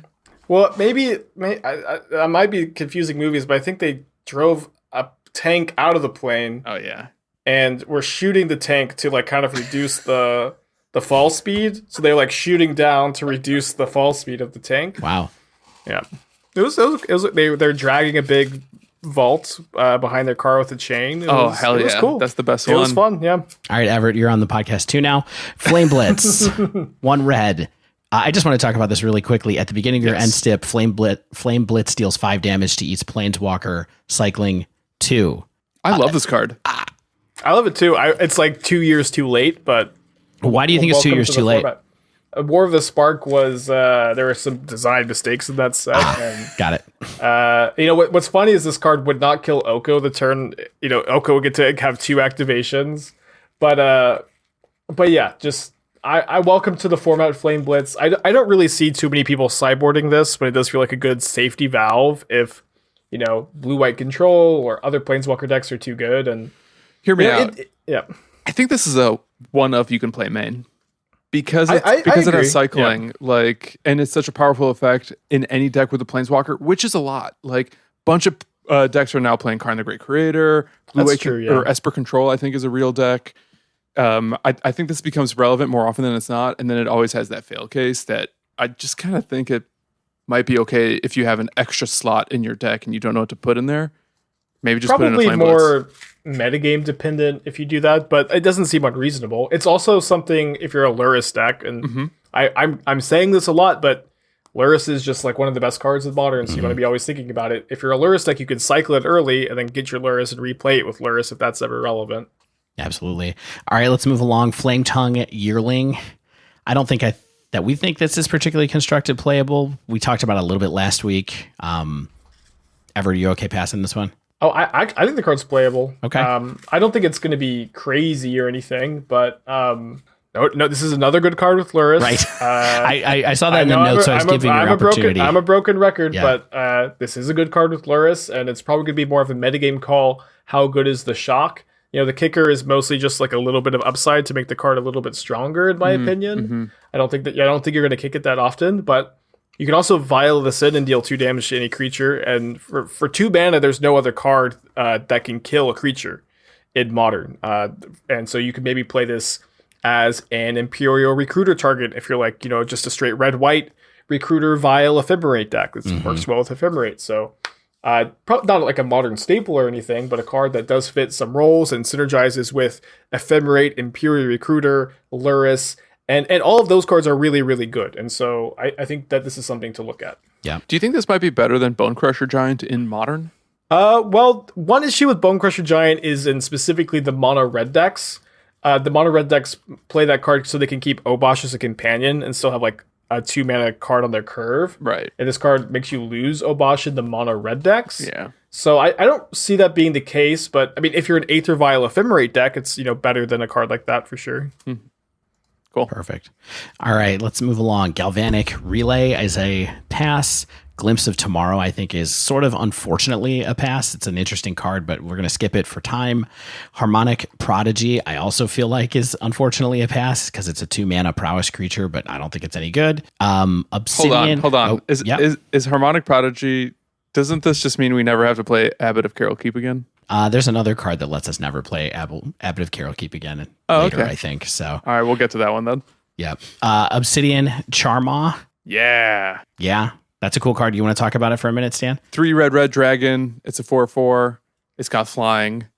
The spell costs 1 generic mana less for each to cast for each land your opponents control that could produce colorless mana. So against something like Tron, it's sometimes a 4 or 3 or 2 drop. And when it enters the battlefield, destroy target non-basic land an opponent controls.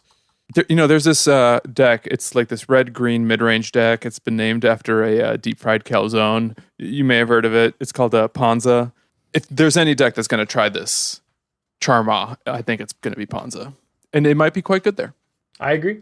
You could also just side this in any red deck, and I think it's pretty well designed. Where on turn 3, if you're on the play, you get to kill your opponent's second Tron land before they Tron. But if they're on the play, they have a turn with Tron before you get to charm all them, which feels like exactly the design around this card, which I think is pretty good. Cool. All right, now we're going to talk about a real good card. A very, very good card here. Ragavan Nimble Pilferer, a single red. It's a 2/1 legendary creature monkey pirate, the best type line I've ever read in my life.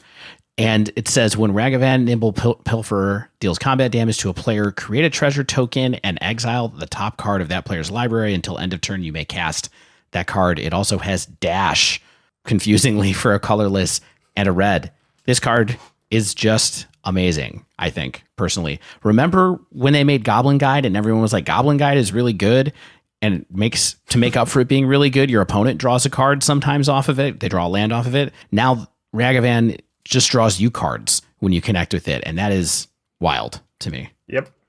At the time of making this comment, I think it's the best card in the set. Are you serious when you say that? I'm dead serious. I think if you are playing, cross your heart. I hope to die. Well, I don't hope to die, but stick a needle in your my eye. Heart. This card's nuts. It's like the floor on this card is you spend 1 mana and your opponent spends 1 mana too, and they kill it, and that's an even trade. That's the worst this card is. Any scenario where that doesn't happen, it's getting you really ahead. And it's just, there's very few ways your opponent can get advantage on this card besides Lava Dart, and on turn 3 you can steal with Archmage's Charm, but that's not such a big point against it because your opponent steals it with charm, then they have the best card in the set in play. Mm-hmm. You know, this card is great. I think that you will see this card in red aggressive decks. I think you'll see this card in red mid-range decks, and I think you maybe see this in like the sideboard of red control decks. Wow. I mean, the ramping cannot be underestimated. Like, I think we talked a lot about the drawing card part of it, but making a Lotus Petal, I like to remind people all the time that treasure are Lotus Petals. Yeah. It's amazing. It's amazing. Yeah. You put Blood Moon, you can just cast Blood Moon on turn 2 with this card. Do you guys think it replaces anything in Burn? Or is this just a aggressive, like, Zoo-style creature deck? Burn should probably play this card because this card is so strong, in my opinion. I don't know exactly what it would replace, but I do think they should play it for sure. Maybe over Skullcrack? Something. Just take 4 cards out of your deck, and they'll probably be worse than this one. I mean, we might not get to play with Monastery Swiftspear for much longer, and that's an easy swap. Please don't say that. Every single card in the set, I've really, really liked the design. If it was coming by my desk at Wizards, I wouldn't send it back. I'd give it a seal of approval, with the exception of Ragavon. I think that it has too much text on it. I really don't think the card is designed well. I think it's a little too pushed. It also feels like one of these things, this whole set to me, this is like a little bit of an aside, but this whole set to me feels a little bit like they went back and said, let's find all these one-off cards to throw, one-off mechanics to throw onto cards, and Dash is such a weird mechanic. I mean, Dash is good on this card. Like, I do think Dash is good on this card, but finally, it's a weird thing to throw out because it's such a weird mechanic that I feel like never really went anywhere. But anyway, great card. Can't wait to spend $60 a piece on those. Okay. Scophos Reaver is a pass. Strike It Rich. I do want to say something really quick about Strike It Rich. I think this card's good. I think this card might be, I don't think it's good enough for like Storm, but it definitely is a card that's on plan for Storm and can keep you going. You can cast it off of Past in Flames. It's also a spell trigger for that giant dinosaur that we're going to take a minute to talk about later, and I think that can be really good too. It's another card it's just a pass through card.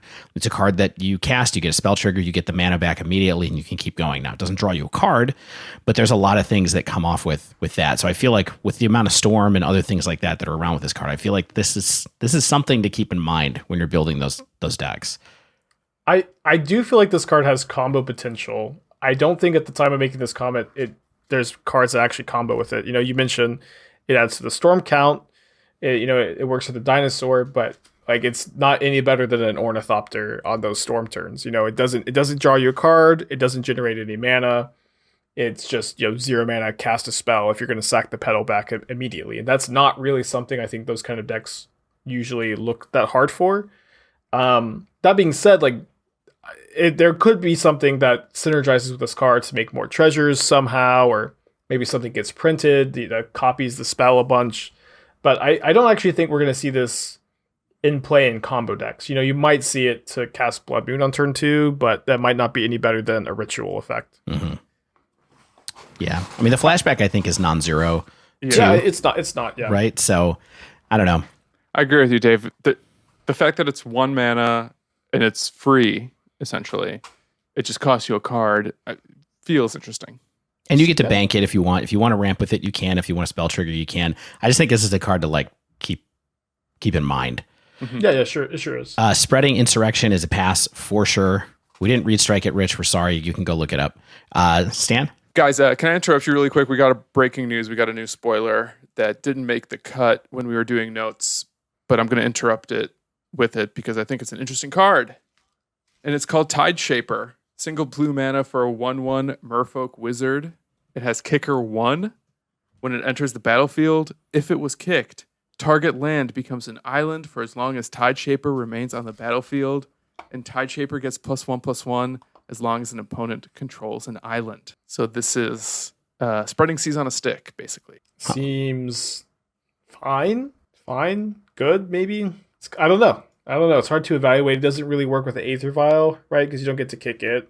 It's definitely more of a 2-drop than a 1-drop, but maybe you'll play it as a 1-mana spell some amount of the time. Don't you just want to replace Spreading Seas, though? No, because you need the card velocity. Because it doesn't draw. Spreading Seas draws a card. Well, this does draw a card too. The card it draws you is a 2/2 in play. Right. You know what I mean? That's the card it draws you. Right. I don't know. I don't know. I'd have to think about it a bit more, but it seems like definitely an option for Merfolk decks. And like honestly, you might want to play this in addition to Spreading Seas. Like sometimes Spreading Seas is like just your best card in the matchup by a lot, and having access to like 8 of these, maybe in the 75, maybe you main deck one, sideboard the other, will give you a really good big mana matchup out of Merfolk. All right, cool. We return to our regular scheduled broadcast now. As long as you don't break in with any more important Merfolk. I will try. This card looks familiar. It's Abundant Harvest, single green sorcery. Choose land or non-land, reveal cards from the top of your library until you reveal a card of the chosen kind. Put that card into your hand and the rest on the bottom of your library in a random order. It's a common. We knew that this card was going to be in the set. We didn't know its rarity. It was a rare in the Mystical Archive. Now it is a common. Seems good for Pauper. You're welcome. So for what it's worth, we've talked about this a couple of times, but I kind of think this is the best card in the set, but I'm also a sucker for cantrips, and especially one that always gets me what I want. I'm pretty thrilled to have this card around. I don't know if it's going to turn out to be too good, but I don't know how much more there's to say about it other than I think it's super powerful and going to be around for a long time. I agree. I've seen some people play this card in Legacy, and it looks very good. I don't know. I don't think it necessarily goes in every green deck. And I also will say that I think there are some decks that it doesn't go in. I think that if you're playing like specifically Bring to Light for Tybalt, or if you're playing like an Urza Saga deck, I've been putting some list of those together that like play like one Zurin Orb to get off of Urza Saga and go off with Titania. But if you have like really narrow tutor targets, you might not want to play this card with Abundant Harvest because you might just flip that card over and it's, you know, a card that you kind of intend to tutor later. Or if you're Bringing to Light for Tybalt, you're just going to like draw your Valky and that might be really awkward. But I think this card's good. I think it's gonna see a lot of play, and I think it's gonna be good. Yeah. All right. Next one, Aviv Progenitor Ooze, 2 generic green for a 2/2. It has Storm. It says Progenitor Ooze isn't legendary if it's a token, and then it also enters the battlefield with a +1/+1 counter on it for each other ooze you control. This card seems wild. Yeah. Yep. Definitely wild. I feel like before spoilers are over, we'll see a Storm enabler in green, because it doesn't really make a lot of sense for them to have 3 different Storm cards if you count the dinosaur, and for them to just not print any Storm enablers, in my opinion. So, what do you consider a Storm enabler? Like a ritual? Well, that's definitely one. I don't consider Gaia's Will to be a Storm enabler, if that's because that card's terrible. But yeah, a ritual is, I guess, what I'm hinting at or suspecting is going to be in the case. Or like a fixed Manamorphose or something weird like that. Yes, something. And I'm kind of scared for it because they've printed a lot of green Storm cards here, and they're not going to do very much, in my opinion, without like one more enabler, and then they're going to be maybe really good. Yeah. Like imagine if you could play this card with 8 Manamorphoses in your deck, it would be like pretty good. I think so too. Manamorphose. Also, maybe not long for this world. Yeah, that card is also one of the best cards of Modern, for sure. Yeah, totally agreed. I love the design of this card. That it's a creature with Storm is so cool. The way that it scales up, the higher your Storm count is, it's just like you either have a Wrath or you're going to lose, which is sort of true of Empty the Warrens, but is especially true here. You can get farther with a lower Storm count here, too, is the other thing to keep in mind. I mean, this does cost 5, true, yeah. But, you know, if you have Storm 4, like, that's a lot going on here. So I wish you could cast it off a single Manamorphose. You cannot. But maybe, let's say we don't get any other Storm enablers. This and Strike It Rich, maybe that's enough to make it work. I'm sorry, Manamorphose and Strike It Rich might be enough to make this work. Yeah, potentially. Okay. Y'all want to talk about squirrels? I do not. Oh, but wait. Yeah, but wait, we should. Might be good to, yeah. It might be good to skip it by for time. I don't know. Yeah. All right, let's skip over Chatterfang, sorry, pass. Chatterstorm, pass. Endurance, let's read it really quickly. 1 green, 3/4 flash reach. When Endurance enters the battlefield, up to 1 target player puts all the cards from their graveyard on the bottom of their library in a random order. Evoke, exile a green card from your hand. This is the green of this cycle. It's good against graveyard decks. It seems reasonable to play. I'm not sure where it has the best home, but it seems fine. It seems like maybe the one that you might see hard cast the most out of all of them. It's sort of like, that card Loaming Centaur or whatever it was called. That one. Loaming Shaman. Loaming Shaman. Yeah, this might be kind of just a better version of that card. Yeah, I agree. I think that the card it's like worse graveyard hate than most graveyard hate spells, and it's not probably strong enough to main deck. And so if you're going to sideboard a graveyard hate spell, I have a hard time imagining choosing this over Ravenous Trap, Leyline of the Void, and those are options that any deck can play. And if you're in white, you have better option. If you're in green, you might have better options too. There you go. All right, can we skip Fey Offering? I don't want to. You have thoughts? I just think this card is really interesting. Okay. 2 and a green enchantment. At the beginning of each end step, if you've cast both a creature spell and a non-creature spell, create a clue token, a food token, and a treasure token. That's a lot of tokens. Like, if you can trigger it, you're just making 3 artifacts. And if you've got like some way to make creatures on your opponent's turn, which I think is going to be a lot harder to do, but even so, like, this feels like it's some weird combo piece that we can't fully contextualize yet. Well, it only triggers once a turn, so I have a hard time seeing it being a combo piece. But I mean, that is a lot of tokens for sure. And if you have Chatterfang in play, then you get 3 squirrels. That's also true. I think there's going to be a card later that we talk about that also cares about the amount of tokens you generate. I don't know. All I want to say, I want to be on the record saying that this is a lot of tokens.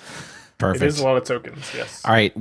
I'm going to move that we skip Gaia's Will. Nobody's ever going to think about Gaia's Will in Modern, I think. It's too bad because I will say it's like Yawgmoth's Will, everybody. It's like Yawgmoth's Will. Yes, yeah. Yeah, like that's what everybody read when they saw this. They go, this is Yawgmoth's Will.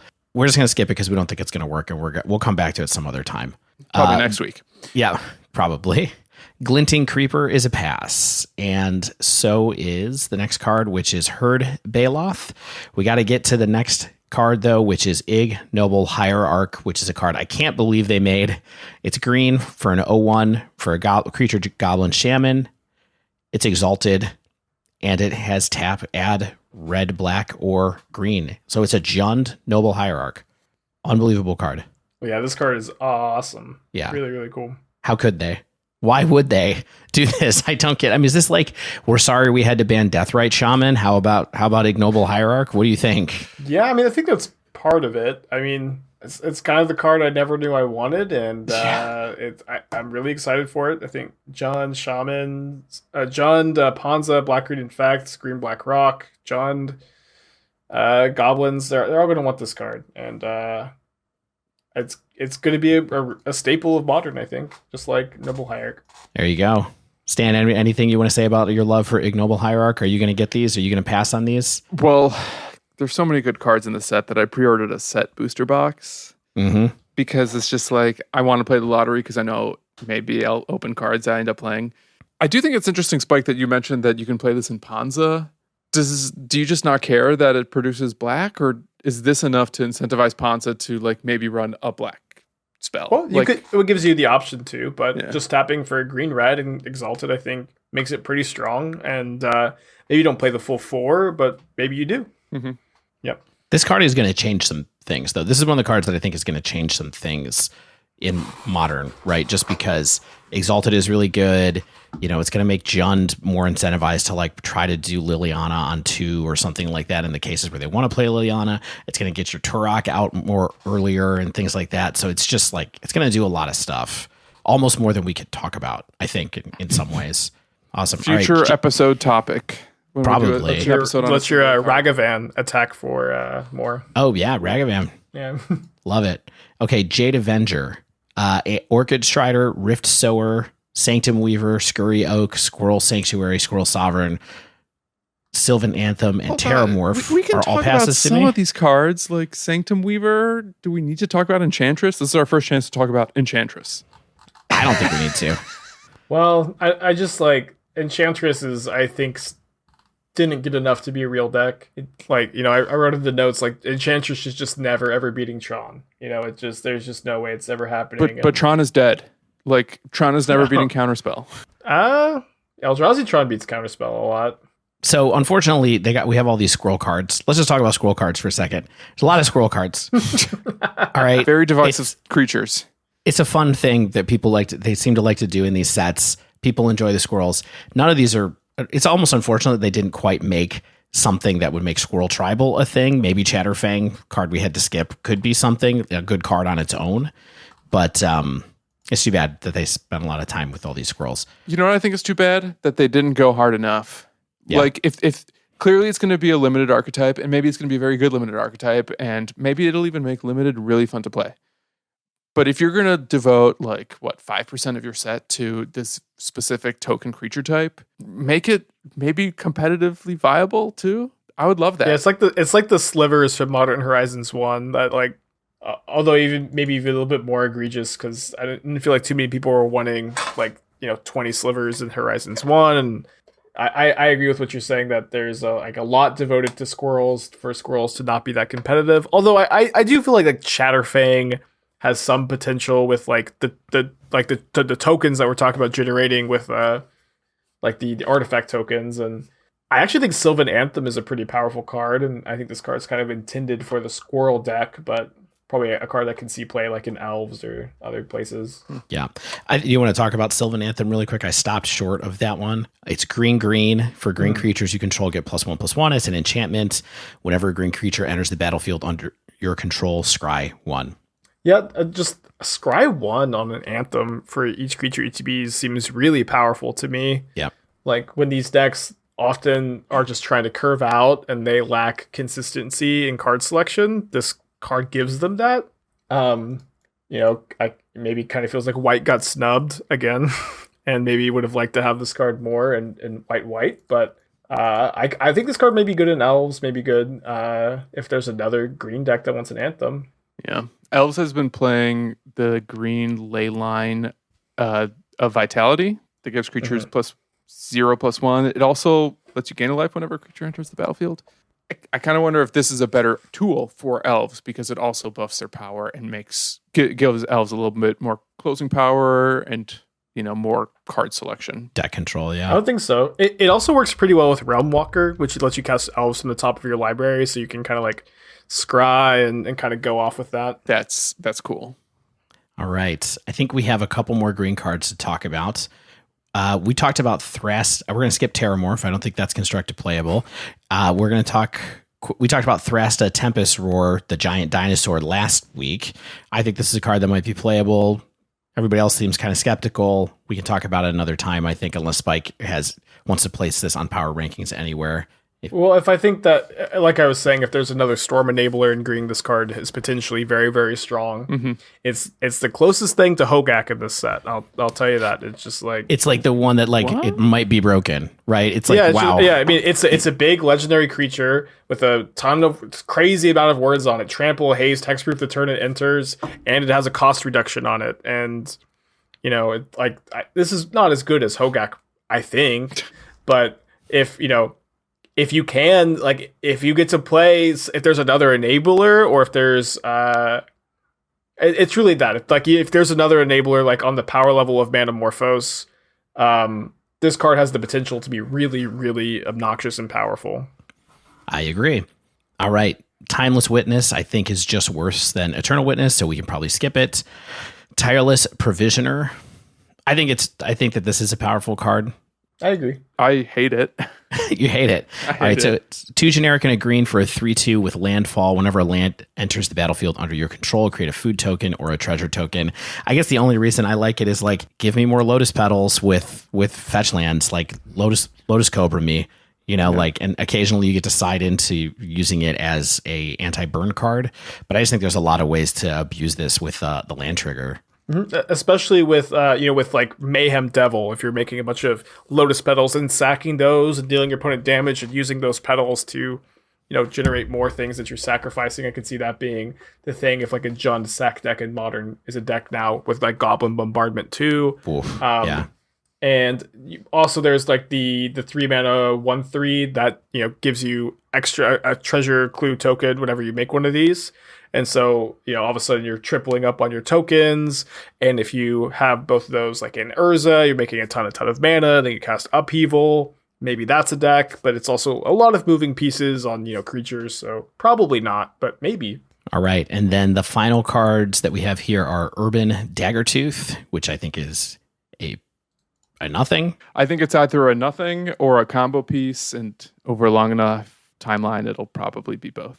Yeah. And then Verdant Command, I think, is unfortunately a pass. I mean, it's cool to have a command with that's 2 mana, but the modes are pretty narrow. So we're entering gold card territory. Arcbound Shikari? Pass? Yeah. Pass. Asmore, Anomar, Decay, Days, Tanak, Yuldakar?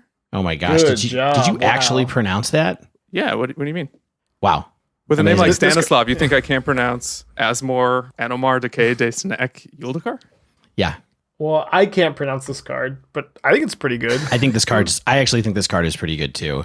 Yeah. 3/3 legendary human wizard. 0. It's got no mana cost. It's not even a 0. It just doesn't have a mana cost at all. But as long as you've discarded a card this turn, you may pay a red-black hybrid to cast the spell. So kind of functions like a 1 mana 3/3. And when it enters the battlefield, you may search your library for a card named the Underworld Cookbook. Reveal it, put it in your hand, then shuffle. And then it also has sacrifice 2 foods. Target creature deals 6 damage to itself. Yeah, I mean, one thing that you can note is that you can vial this card in when your vial has no counters on it. I don't know how many decks are going to want to do that, but that is something. And I do think that there's going to be a hollow 1 deck after MH2 with the Underworld Cookbook and this card kind of enabling that archetype with the new Root Walla too. And I think this card is very good. Yeah, I've seen people talking about this on Twitter, being surprised at how good it was, having it in as a fun of, and then playing around with it, and then in Vengevine decks and things like that, being like, you know what, this is just a really solid card to be able to cast a 3/3 for 1, and then you go get another discard outlet, and you're kind of off to the races. So I think this card is a lot better than it looks, because at first it just looks like a meme, but I think it's actually a good card. Mm-hmm. For the sake of listener ease, let's just jump right to Underworld Cookbook. We've been talking about a card a little bit. It's referenced on Asmar. Let's read Cookbook.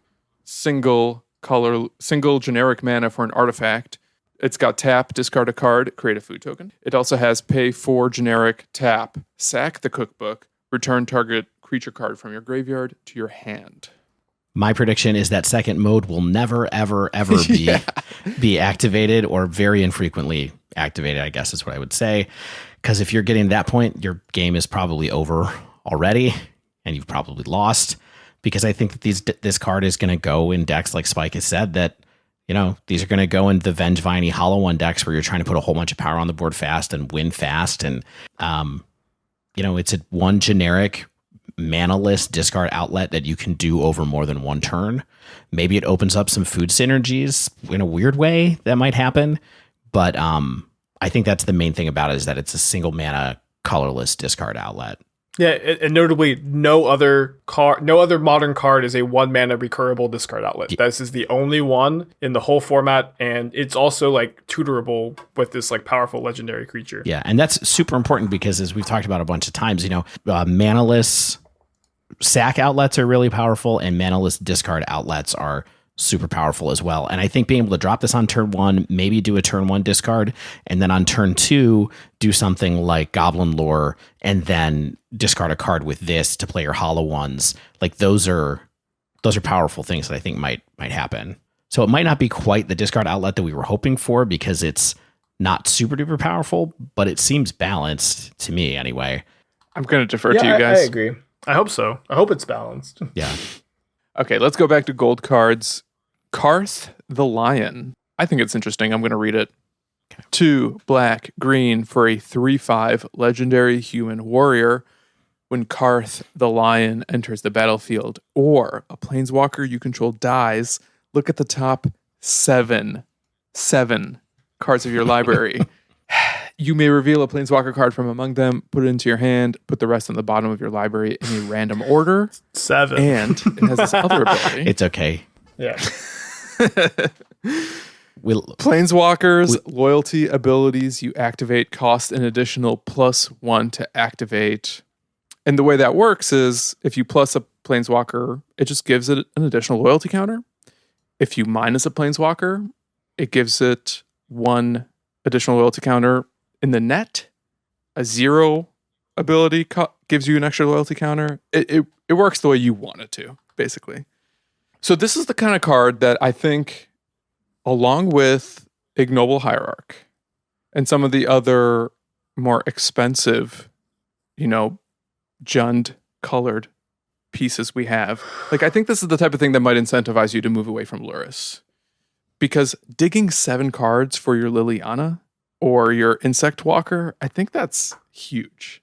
Well, how many Planeswalkers do you need to make this consistent? Like 11? Which is doable if you play Red and 6 Liliana and the Insect Walker. But that's a lot. Even if it is 7 cards, you need to have like 11, 12 to like be consistently seeing a Planeswalker off of it, right? What's consistent? You 50-50, 75%? You have to do a Frank Carson article, but you probably want to hit like 80% of the time, like a minimum, with this card. Like I think that if it doesn't draw you a Planeswalker, it's not a very good card. It's a 4-mana 3/5 that makes your Planeswalkers in play better, and that's pretty win more. If you have a Planeswalker that's not dying, if you're spinning this card to like buff that up, then that's good when you're ahead, and it's not going to be very good when you're behind. And that's not the kind of card you want to play as a 4-mana spell. Mm-hmm. Yep. I was trying to look up the calculator right now, but we can pass on that for now. I feel like it might be a little less than 11 to get it up to 80%, but because 7 is so many cards, I think it might be a little less than that, but it's probably no less than 9 would be my guess, or 10 or 9 or 8. So that's still a lot. Yeah. Seems cool. The fact that it can come down on turn 3 because of that Goblin Shaman, I think also makes it It spicy. is definitely cool. Yeah. Definitely cool. So, hey, I want to bust in here for a second. We're getting close to our time limit. Mm-hmm. Okay. There are a few cards I think I really want to talk to Evert about while we have him tonight. But there's like 5 cards I think I would love to get your takes on. And Stan, let me know if there's anything else that you're interested in. Are they Verdant Catacomb, Arid Mesa? Yeah. What do you think about those? Best cards ever printed or what? Best cards in Modern. Yeah. For sure. So the first one that I was curious about hearing what you had to say about it was General Ferris Rockerick, which is a generic red-white for a 3/1 that has hexproof from monocolored. It is a legendary creature, human soldier. Whenever you cast a multicolored spell, create a 4/4 red and white golem artifact creature token. This is another card that I definitely was like, what is this? What is this limited bomb? Mm-hmm. And then I saw that both you and Shane really liked this card. And so I would love to hear kind of how you're thinking about this. Did I hear you say hexproof from monocolored on the card? I may have missed you. I did say it, but we'll point it out. It has hexproof from monocolor spells, which is a lot of removal, essentially. Like that's most of the removal spells in the format. Yeah. Notably, there is one card that kills this card super efficiently, and that card is Ren in 6. Mm-hmm. But this card's really powerful. It dodges a lot of removal. If you untap with it, this card's insane. And because it dodges most of the removal in the format, you're going to untap with it a lot. I also think that there's going to be a good domain deck with the Scion of Draco and then the green-red Rhino guy. Mm-hmm. And I've got a draft together that I want to try out. And that deck is also like pretty multicolor heavy. You could maybe play this card in Niv. You could maybe play this in like a Jeskai deck that's playing like a lot of helixes and like Prismari commands, and probably not going to be crazy there, but the card is strong, and I don't think you need that much to make it work either. Yeah.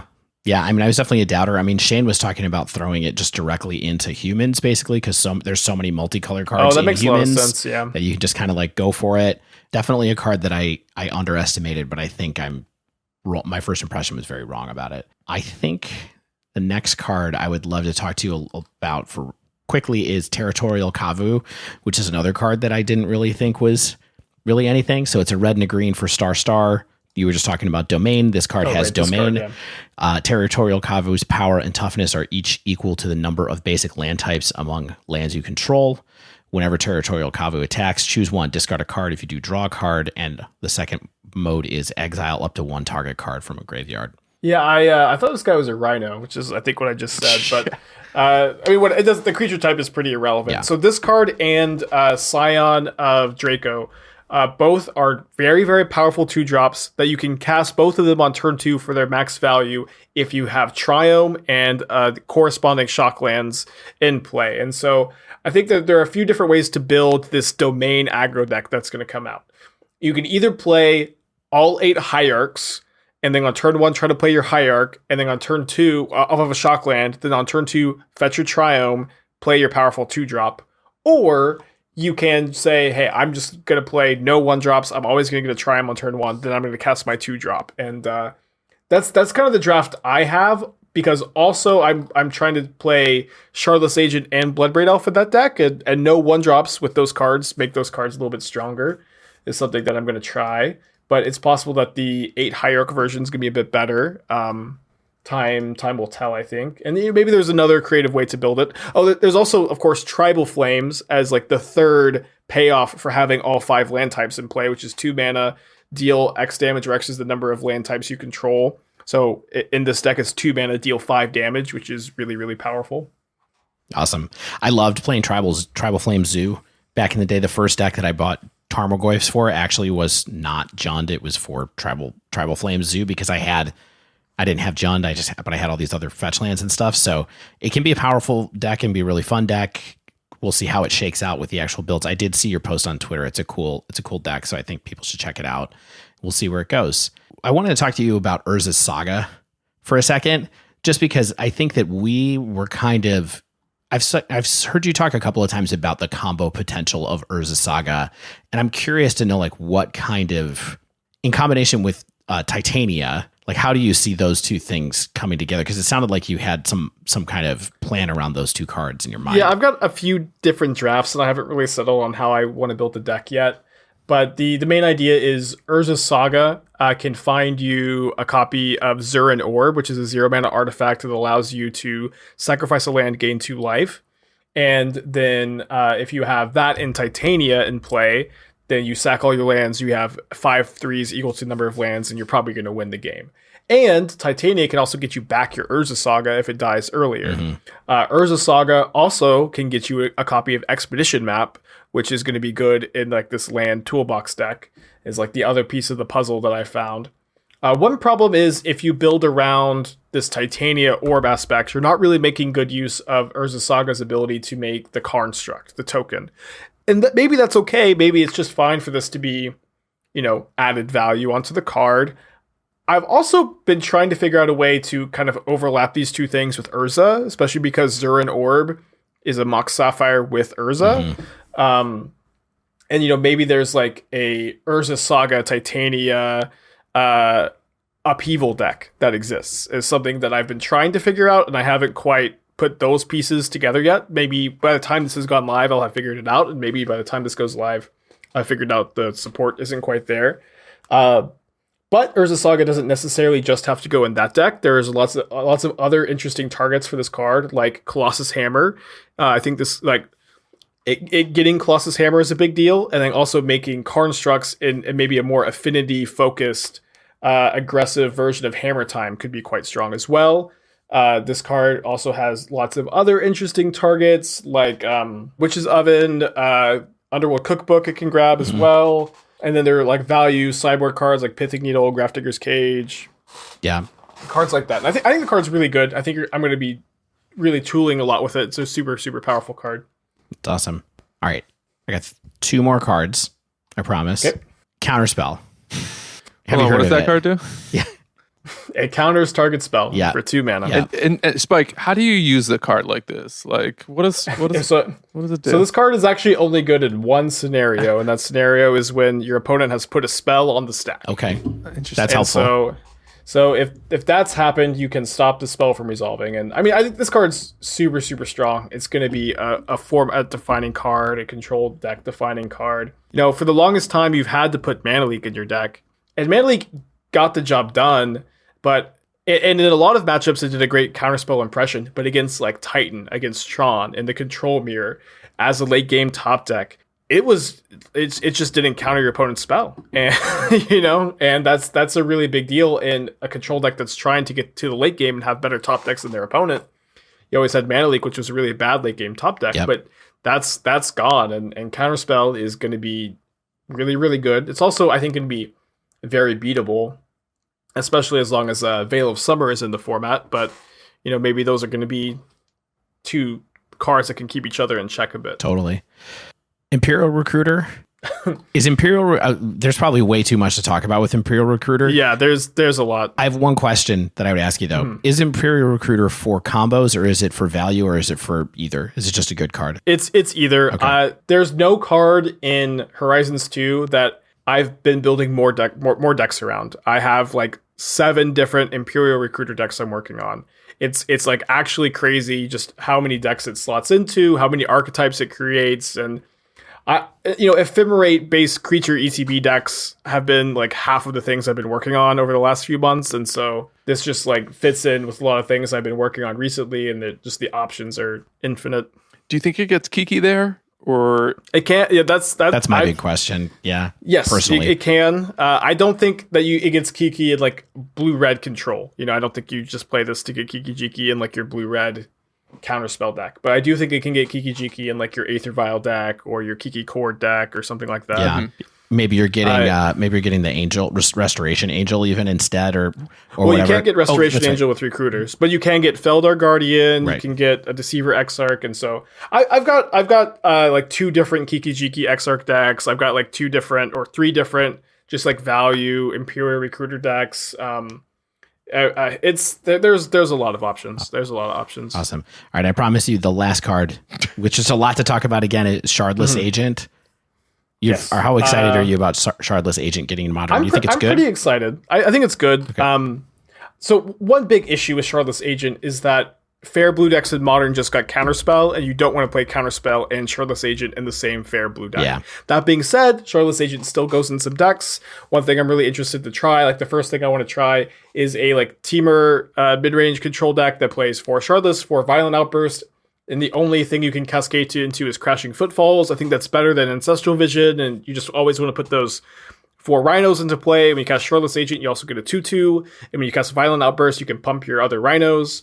And then you get to play like Fire Ice as cheap interaction. You get to play Bone Crusher Giant, Brazen Borrower, Force of Negation, and Subtlety. And I think it's going to be good there. I also like mentioned it briefly in like the Domain Tribal Flames deck, where you're already kind of looking to get Triumph on turn 1, 2-drop on turn 2. And so if your deck is like all 2-drops or like has a huge density of 2-drops and no 1-mana spells, this card's going to be strong there potentially as well. It's going to be good in like living in decks. The big thing I think is that it lets Cascade decks be 3 colors and not have to play Demonic Dread because that card is really bad because of the targeting. Yeah, because it has to target something for it to do anything, and it's way easier to make a 3-color mana base than a 4-color mana base. But I do also think you could maybe play this card in like a Bant Stoneblade deck or some fair strategies. But again, the big problem with doing that is that you lose Counterspell to play Shardless Agent, and I don't think that that's going to be worth the exchange. Yeah, awesome. Woo, okay. We did it. We made it Any more through. last minute ads, Dave? You want to shoehorn into the show? No, I'm not. Sorry. All right. Evart, as always, thank you so much for being here with us. Of course. Thank you for having me. We love having you. You give us insights that we wouldn't have ourselves. And I think this you one make was the a show better. Yeah. And this one was a marathon, we know. So I super appreciate it because that was just 2 hours of wall-to-wall content that we all just talked through. It's good for tomorrow's stream to have all this prepped, I think, to talk about. Nice. Heck yeah. That does wrap up this week's show. If you haven't yet, make sure you subscribe to our podcast so you get the latest episodes as soon as they come out. And if you use Apple Podcasts, please leave us a rating and review. If you'd like to submit a question to our podcast, you could pick our brain on something in Modern, other formats. You can tweet us at The Dive Down, all one word, or email thedivedown@gmail.com. Spike, if people want to pick your brain, where can they find you? Over at twitch.tv/Aspiringspike or over on Twitter or YouTube, also at Aspiringspike. Cool. We'll have links in our show notes, of course. If you want to support The Dive Down, you can join our Patreon over at patreon.com/thedivedown. If you'd like to support us while playing Magic the Gathering, all these cool new cards coming out, and you can rent them on Mana Traders. If you use coupon code TheDiveDown2021, all one word, you'll get 15% off your first 2 months of renting Magic Online cards. As always, special thanks to the bands Nowhere and Spaceblood for letting us use their music. And until next week, all you Modern Horizons pre-orders, stands, spend wisely. The hype is real. There's a lot of money to spend. Some cards will be good. Some cards might be less good. It's okay to be a little patient. Wait until week 1, week 2, see where prices net out. Once people start opening packs, there's a lot of packs. There's a lot of variants. Beware the hype. The fear of missing out is scarier than spending more money on a card than you have to. Bye-bye.